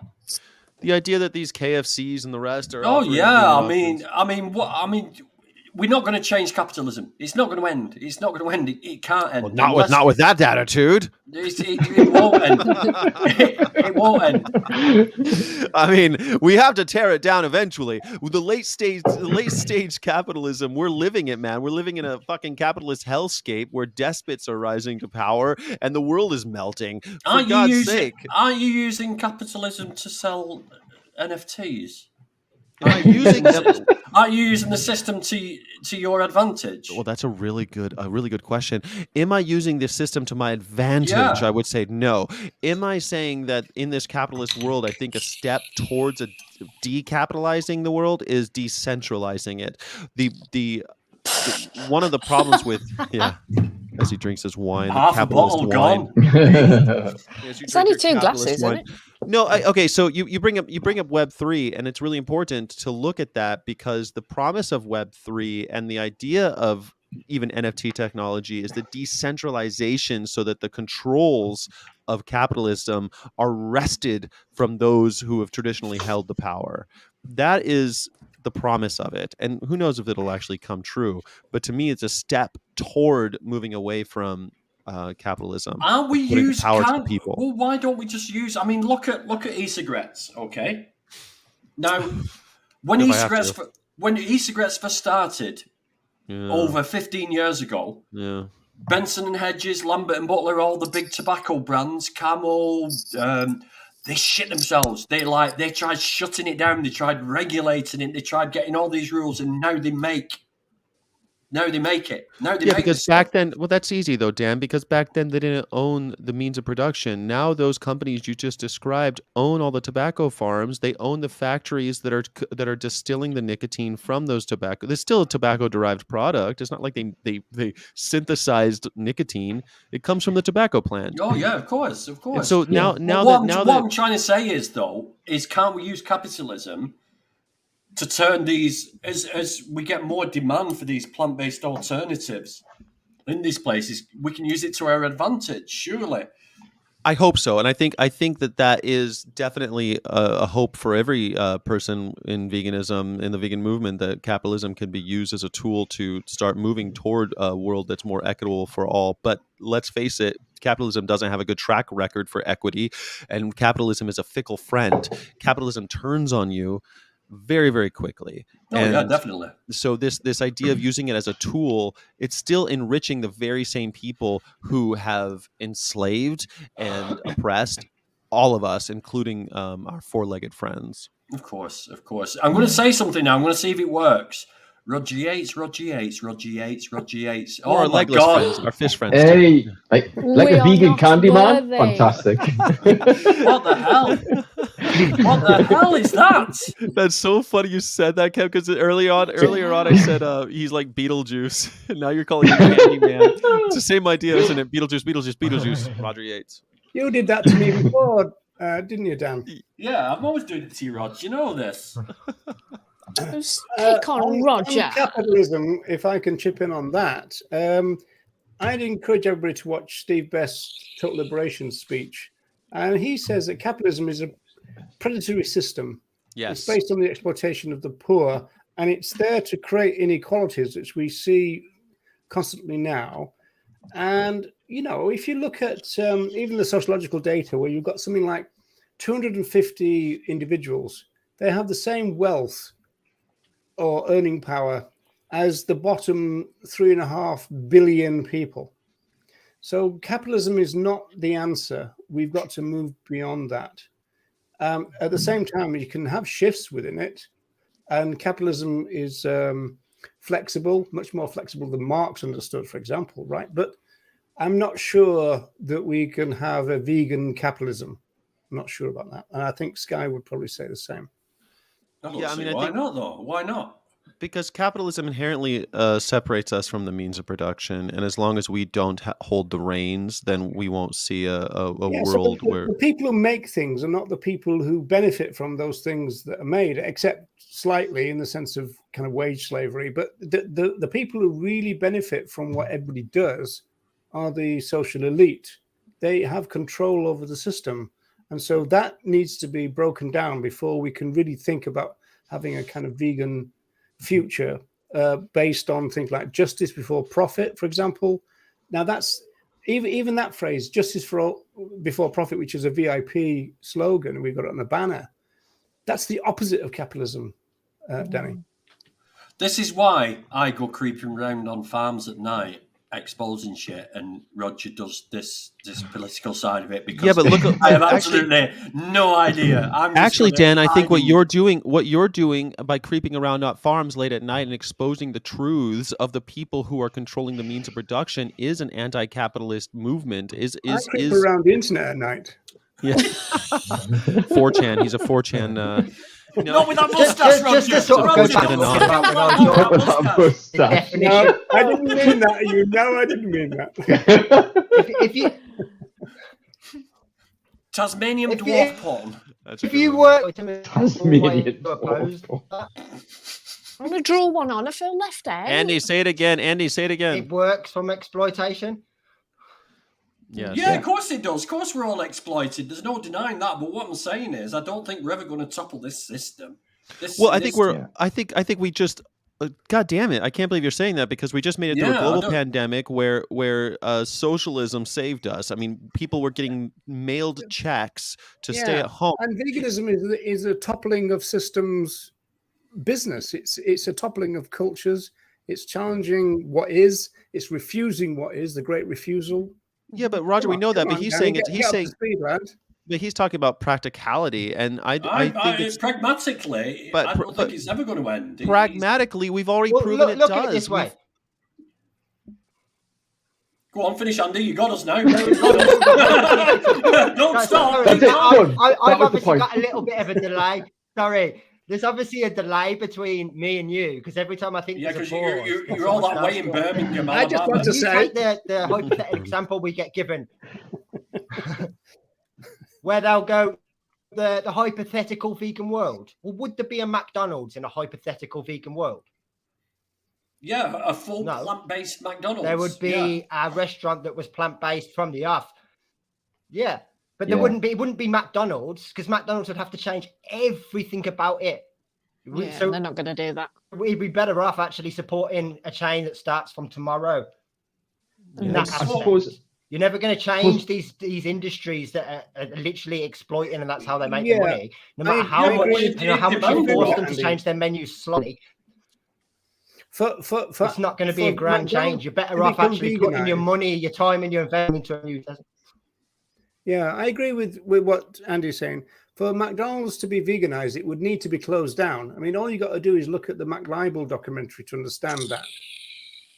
Yeah, but I mean, to say that the past would color the future is easily, we can easily change it, but I just think it belongs in the ash heap of history. I don't think that the moving forward, McDonald's or any of these fast food ideas really have any place. By the way, the trucking industry and all the people that it serves in this fast food world, those jobs are going away. Those jobs will be done by robots. I mean, the truck driving, that's next up.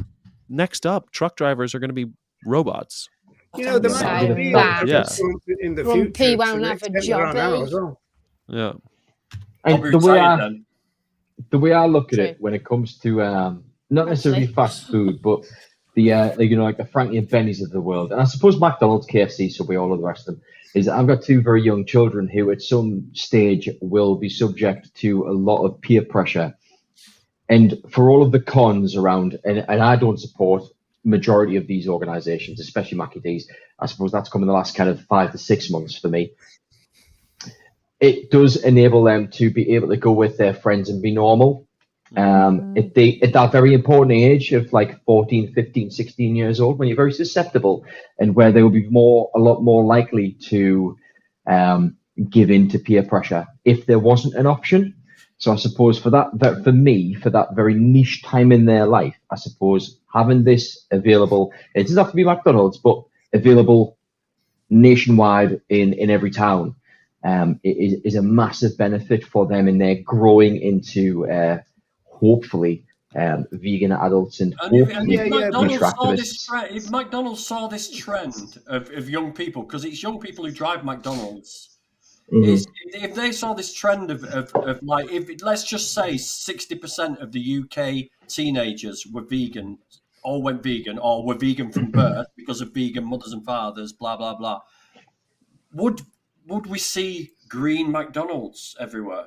Would we see this vegan McDonald's with a complete vegan menu? And then wouldn't that transition happen? Are we looking too far ahead, or can we see something? We're already seeing Burger King do that, aren't we? And they've done it in the UK twice. They've done it in Germany, I believe, and America possibly. Didn't Burger King do it as well? They have options in America. They haven't done the whole fully plant-based thing yet. Is it Germany where they have a permanent plant-based Burger King? Yeah. Possibly, they might have just opened it. Yeah, they've done a couple of trials in London, I know, where they took their flagship store and they've made it vegan for, I think it was a fortnight. Was it? Plant-based. I feel like this smacks to me of the plant-based, not plant-based, but the lab meat, where it's just like, this is just another inevitable step of capitalism continuing to exploit the working class. Oh, I agree, Sky, totally. But I can't see. I mean, what we're talking, Roger? Are we talking years into the future? Are we talking 2 generations? Because I ain't going to see this shit. I know. I think you will. I don't think I will, mate. I really do not. I hope I don't see robot truck drivers. I'm far more hopeful than most people are on this, because I really think that if we don't see that, then we're all completely fucked. That, like, we're going to have a major die-off event that's going to change the world in ways that we can't even fathom. So it won't be an issue whether or not Mickey D's is around. I'm hoping that places like take the White House. The White House was built by slaves, right? Now, could slavery have ended in America without the efforts of the White House? No. But at the end of the day, we're going to have to get rid of the White House. We're going to have to get rid of some of these columns of power that don't make sense to us anymore. The things like the Constitution of the United States being almost 300 years old now just don't make sense. Don't make sense to our modern lives. McDonald's won't make sense to our modern lives, and it's becoming more and more irrelevant. And Kevin's exactly right where he's saying that, like, well, my kids need it because to feel normal. Today, yeah, that's totally true, and I commiserate. Holy shit! When I went vegan, I mean, I still sometimes would go get a vegan pizza at a normal pizza place, right? And that's just the world we're living in. But to say that those places are going to just continue into to perpetually, then God damn it, I hope to God that's not true, because if that's true, then the world as we know it will literally end. Yeah, we won't have a planet. How do you see it, though? I mean, I just don't understand it. We shut these places down, and vegan places open up, and then they buy other. Well, vegan yeah, places. exactly In theory, right. yeah. Right, okay. So, like Andy's saying, so like on my in my I live in a place that's not it's built up and everything, but it's not like LA, right? I live in South Orange County. It's kind of suburban vibes, but like we have a veggie grill and a plant power, and both of those are vegan, almost McDonald's-y type places, and the menu is kind of McDonald's-y, but they're completely vegan, and we're from the word go. Those places can put McDonald's out of business.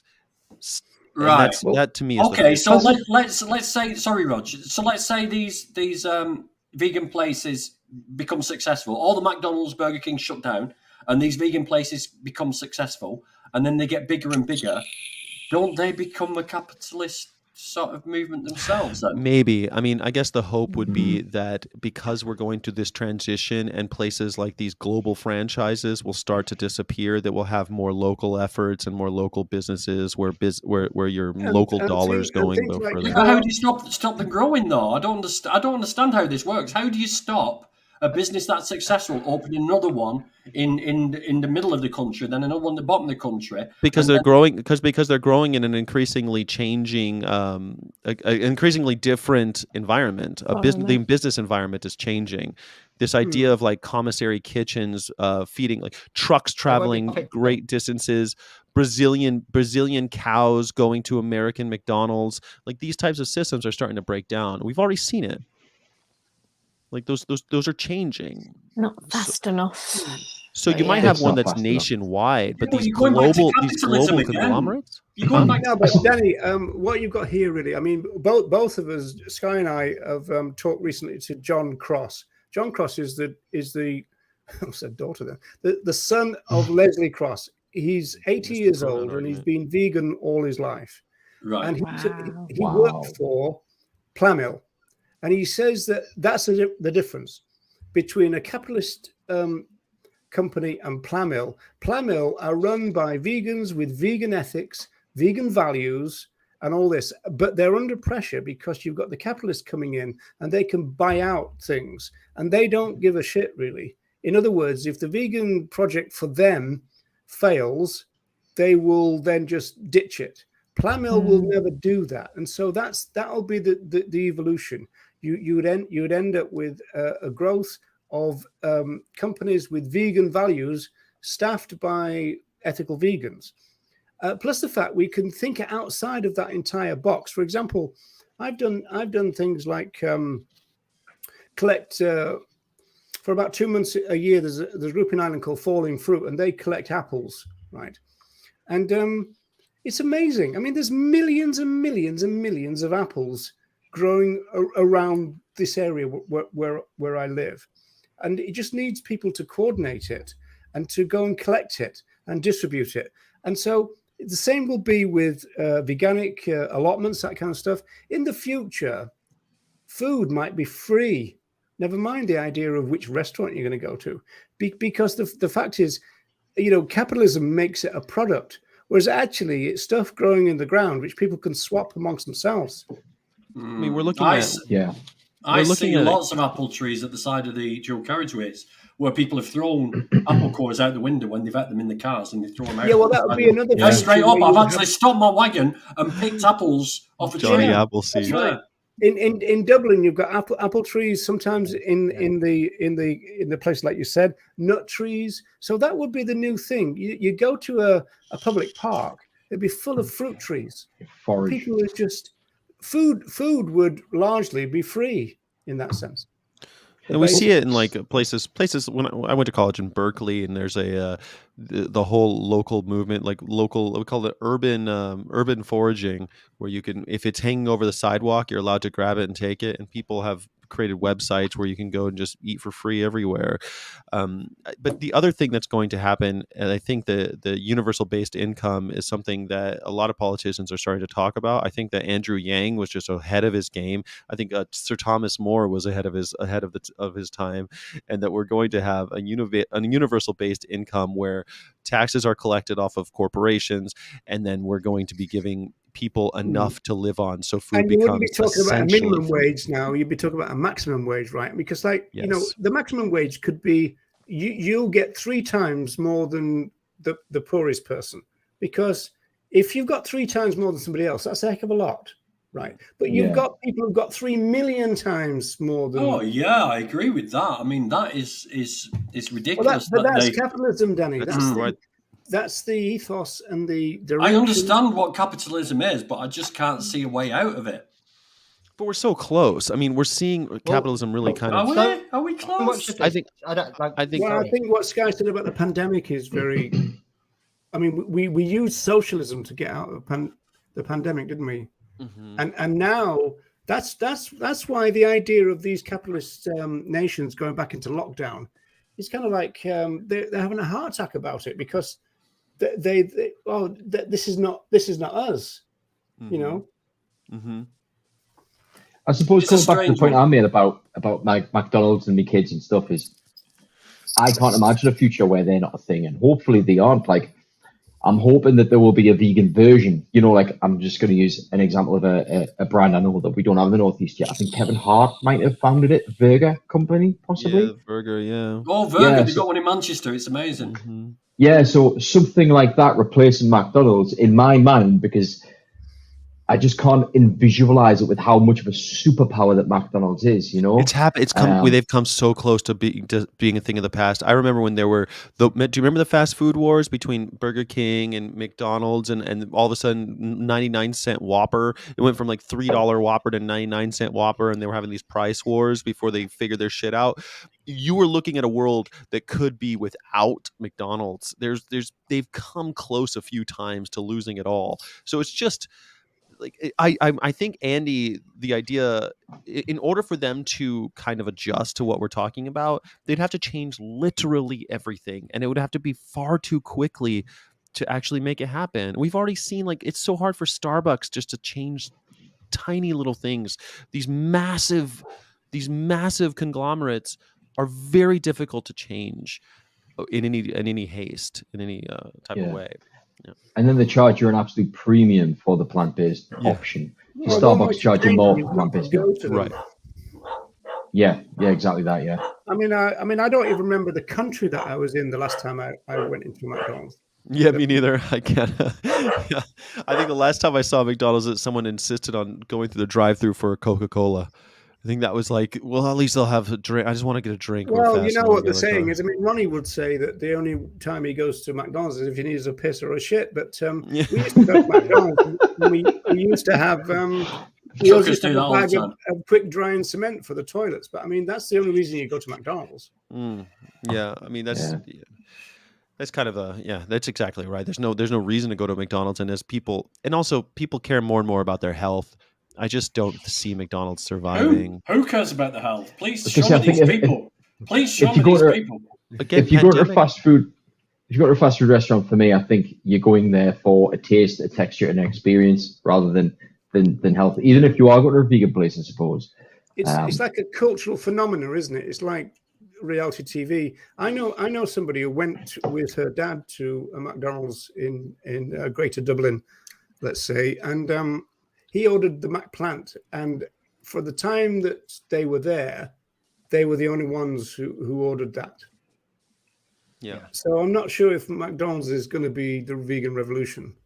No, I mean, even we have I don't know if you guys have it over there. We have a thing called Panda Express here, and it's a Chinese McDonald's, basically. It's a very fast food Chinese. Well, no, Panda Burgers. It's a very popular chain here. It's all over. It's in Barstow even. And now during Veganuary, they introduced this vegan, I don't know, General Tso's chicken or some shit. I don't know. It's a thing that they've made that's a vegan chicken thing.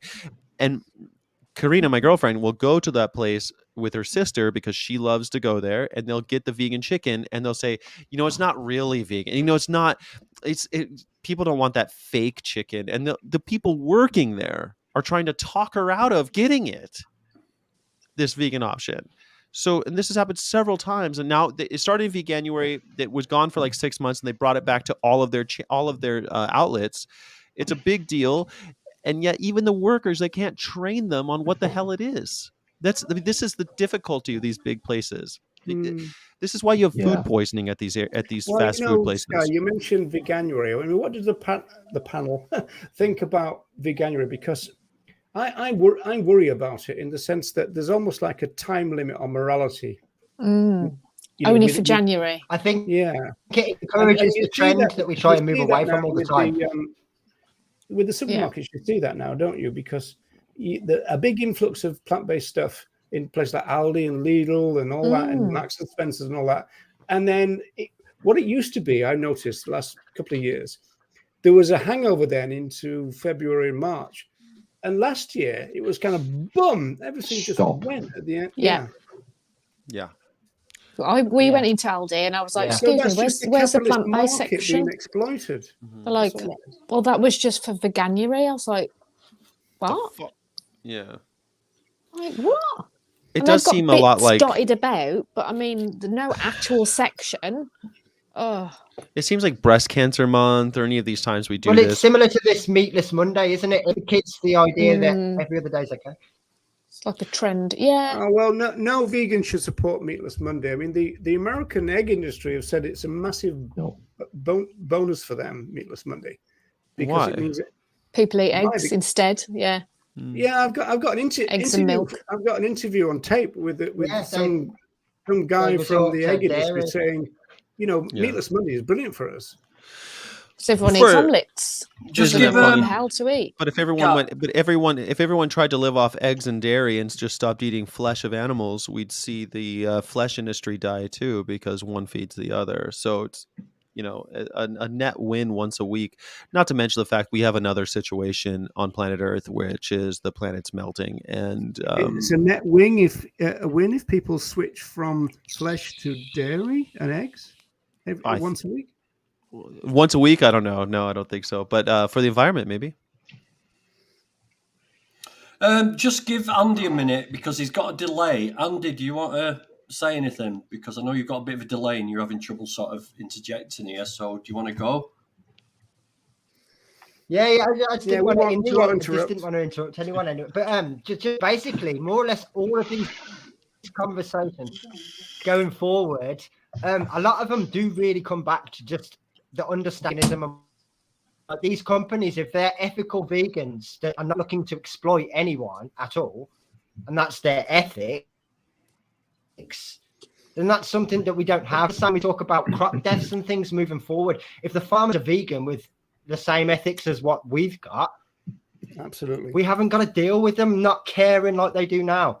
It's a completely mindset shift as well as financial or anything else. We're looking at people that are looking at others as equal, as partners, as how they can benefit each other. It was just one. So everything couldn't agree more. with the with that. mindset, but you've got to understand brilliant. the definition. We need more vegans to sort out those vegan problems. That's what you're Yes. saying, and I believe Exactly. Yeah. Always, But, never enough. I personally believe that the world will go plant-based before the world goes vegan, just because of the environmental argument. Personally, that's my personal opinion. Well, there's something that's just blown that out of the water. Look at that. Iceland here in Fit turkeys in the freezers. Yeah. But Oh, It's God. like, Wow. but by necessity, I think Ken's right. Like we're going to do it's going to have to be people are going to start going plant-based, but that doesn't negate the idea that, like what Roger will often say, that there has to be someone carrying the flag.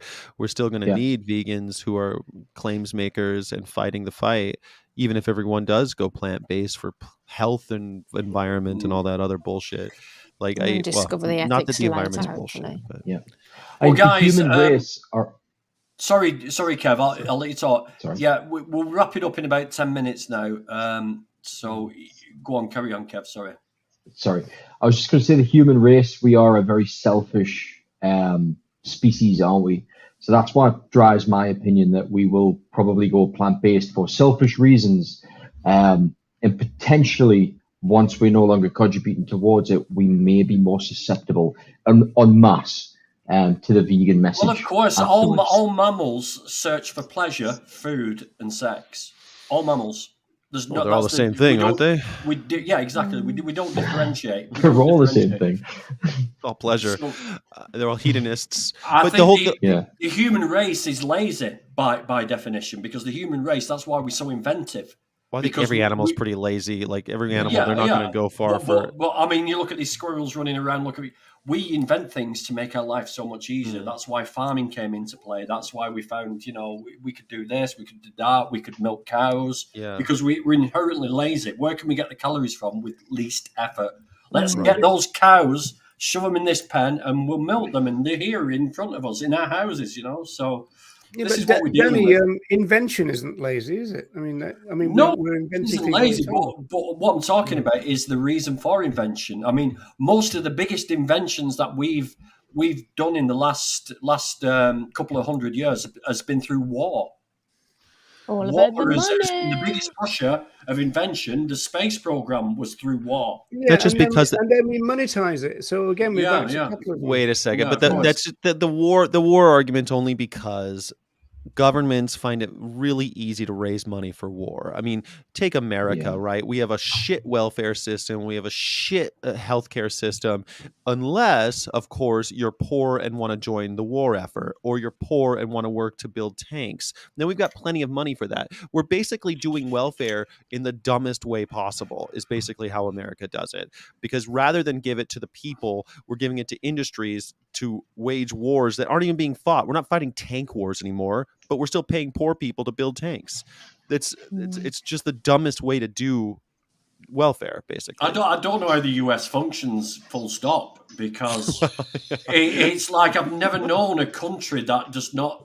It's just one law in one area, another law in the other area. You don't communicate. Everything's different. You cross a border, and Well, you've it's got really completely different. more. It's just like, wow. It's better I to don't know look how at you it operate. like the EU. Like the United States is basically Yeah, a agreed. proto EU, where Yeah, it's agreed. because California is very, very different. And it's in half the year, it's a different time in Arizona than it is in California, even though we're both in the same time zone. But half the year, they don't do daylight saving time, and we do. That's how fucked up our system is here. What about this? The best way to reduce corruption is to make honesty profitable.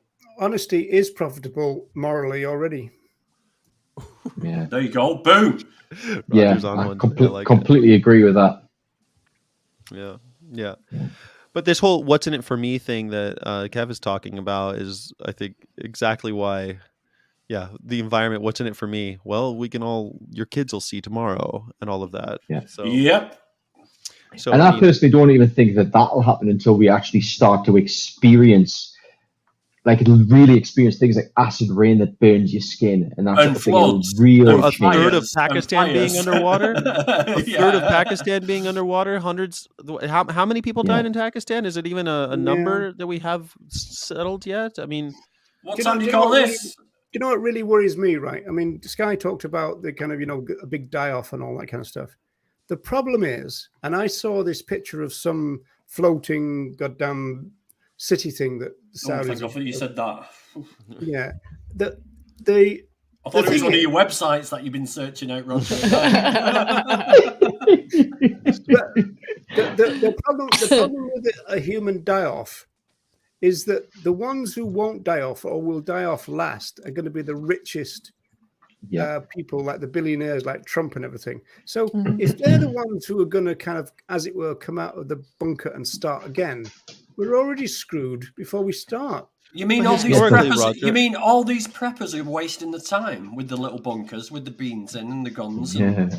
are they? No, I wasting think the time? I think though that, Roger, historically, every time we've had these massive die-offs, we've also seen pitchforks and torches at the doorsteps of these rich. Yeah. You take anytime there's major real revolution when it comes to people dying in the streets. The rich are the first ones with their heads chopped off. These people, and they're like, we'll go to their bunkers and take what they have, because people are scary when they get. Well, when you talk about this guy, Yeah. France, but the Well, France local is ladies seem to win out in the end, don't they? I don't know, 100 Years' War. There were lots of European wars where, during the Black Plague, where fucking what percentage of people were dead. I read early poetry where people were going from town to town and not finding anybody for days. They wouldn't find any human but living you're soul. talking about a plague. The rich are not necessarily immune from a plague, but they are immune from poverty and from, in terms of controlling resources, they've got the upper hand. Then that's what I'm saying. They do until the people get together in times of like plague and other scary times. They get together and they behead those who have the power. Yeah, if you and can the get money. past the army that the rich have employed. Well, the army sometimes turns on those people too. Well, yeah.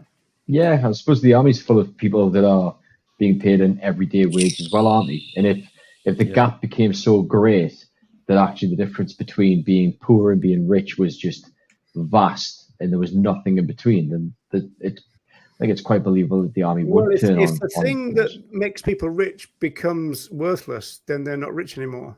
That's as well, exactly right. Like when, like the Arab Spring, you saw, like the Egyptian government is basically run on goodwill. If the people are all fed, if they have their bread in circuses, the aristocracy stays in power. But as soon as that social contract is broken, the people rose up, and the military was with them. They didn't get tampered. They didn't get stamped down by the military. The Arab Spring was really scary for a lot of those monarchs. Yeah, but a lot of the Arab Springs were instigated by Western countries. Well, of course, They're because all they were Especially gonna- top Gaddafi. monarchies. Especially Libya. with Musk, aren't they? They're all gonna fly off to some other planet, I suppose. Right? Yeah. We'll all be on Mars anyway, right? There you go. I just want to bring this one up by Joanna. She says, I wish this tradition of eating with Thanksgiving disappears in the USA. Have this hypocritical thing of pardoning one for just a few. But I think these traditions is something else we as vegans need to concentrate on, is trying to break these traditions. And It's just show business, isn't it, Danny? That of course it is. Of course it is. I'm waiting. I can't wait for the Coca-Cola trucks.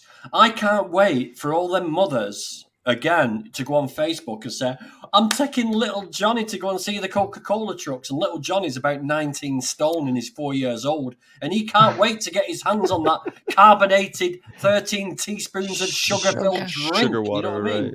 It's like, come on, man. They've But hijacked the tradition of Christmas. People They've hijacked wait. it. Yes. Yeah, they wait for this advert to come on TV, Sky. On British TV, there's a parade Everyone's of like, wagons Mhm. of coming, Well, and holidays are coming. Yeah, I've seen it. They Oh, light them all up. right. I've been in Germany when they were in the Brandenburger tour, and they were celebrating the fact that the people wall was bought gone. the Christmas trees when that happens. Everyone goes crazy. They put up the lights. It's like Christmas is Stupid. here now. Yeah, it's Well, got if the you get- Christmas If you get begins. rid of the tellers, it couldn't happen, could it? Didn't Santa It was, Claus used right? to be green as well? In Santa some used to be countries. green, yeah, and then he was Yeah, changed to red. Yeah, but that's by a myth Coca-Cola. that was Coca-Cola. It's not really It was Coca-Cola. Coca-Cola. No, don't change the myths, Sky. We need to lie sometimes. Yeah, just because it's an American brand, Sky. Right, Well, well, listen, I'll tell you- listen, guys. I'm going to wrap it up in 5 minutes. But Well, can I say listen, one thing about the turkey thing? You can Because say we're more the ones. things about the turkey thing. I'm just letting you know we've got 5 minutes left. Got it. Yeah, 5 You're minutes. talking Turkey. I'd move right across the screen. That's interesting. The pardoning the turkey thing, and also the Christmas tree in America. So the Christmas tree became popularized because of Teddy Roosevelt putting it into the White House as a symbol of deforestation. He wanted it to bring attention to how important trees were. And then I think the turkey thing started with Truman, and the idea was in times Truman, someone who's the Truman Doctrine. And other things about Truman, about how he's supposedly for peace or whatever. Well, But why? I don't understand that. I mean, why would we didn't just take the Christmas tree and turkey thing off you guys? no, it wasn't. But I mean, Teddy the Roosevelt was a long Christmas time tree's ago. pagan at the end of the day. It is. It was, but that wasn't widespread Once and upon a time, commercialized like it is Correct, today. trees And to be heads instead of balls. right, but how did it turn into show business? How did it turn into everyone has to have one, and there's a giant business around Christmas trees? Yeah, a pagan ritual wasn't widely spread. It took effort.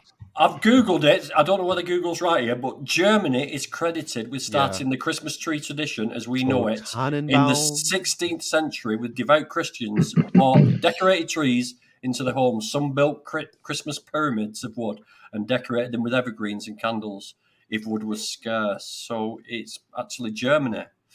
No, I So- wasn't Can I saying just- that I wasn't saying that United States invented it. I'm saying the United States made Yeah, it you a. were. Yeah, you That's were, not what I Sky. said. No, I You didn't bloody- say that. Didn't claim the No. Invent credit. everything.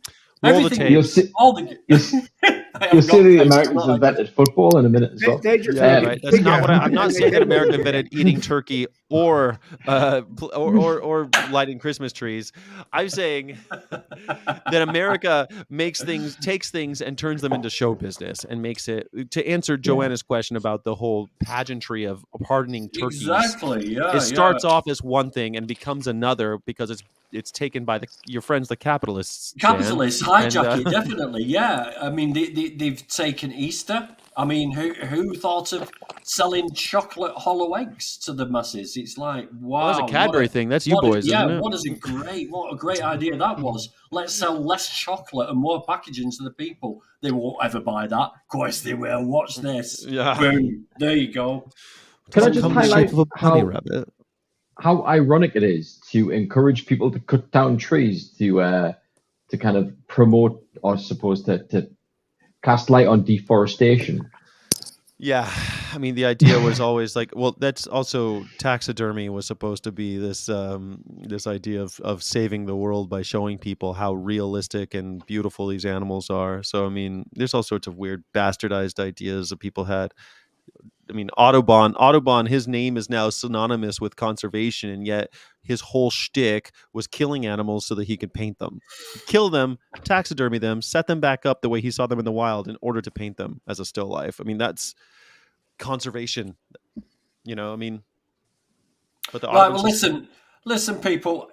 It's been an absolute pleasure. Everybody, I'm slurring my words now because I've had way too much wine. If I have any more wine, I'm going to get violent and yeah. Going to go and fight in Manchester. I'm going to go. Sounds like my kind of night out, Danny. In Manchester with my underpants on my head. But listen, thank you so much for coming, all of you. Thanks for having me as co-host, Dan. Thank you, Dan. Sky, amazing. I'll really try and help you get to 1,000 subscribers, but believe me, the big responsibility comes with big followings. Well, Dad, why can't you come onto my vegan Sunday school? You never stop by. We do Because I work Friday, Saturday, Sundays, Sky, so that I can have Monday to Thursday off. So Monday to Thursday, I'm free. So please give me a shout, and I'm quite happy to. Let's do it. To join you, definitely. Roger, always a pleasure to have you on. Get rid of that mustache. You look like some sort of lurker that goes around people's. Oh, don't worry. It's going as soon as the end of this month. It's going because I think I look about 80 if not 95. No, mate. Believe me, you look great. Honestly, I think he looks professorial. I think he looks great. I think he's got that air of beauty about him. It's going. I think he looks like an authoritarian. Andy, get your internet sorted out, mate. With your Australian delay. Plant Powered Dad, it's been a pleasure having you on. Hopefully next time we'll have your beautiful wife. She's way better looking than you. And sorry, I shouldn't laugh there, should I? No, you shouldn't laugh at that. Actually, yeah. Thank you, guys. Thank you to all the people who joined the chat. It's been great. Thanks for your questions. Thanks for your comments. And I shall see you all in 2 weeks. Thank you so much. Peace, everybody. Thank you, Mr. Shepherd. See you later. Thank you, family. Thank you. Good privilege.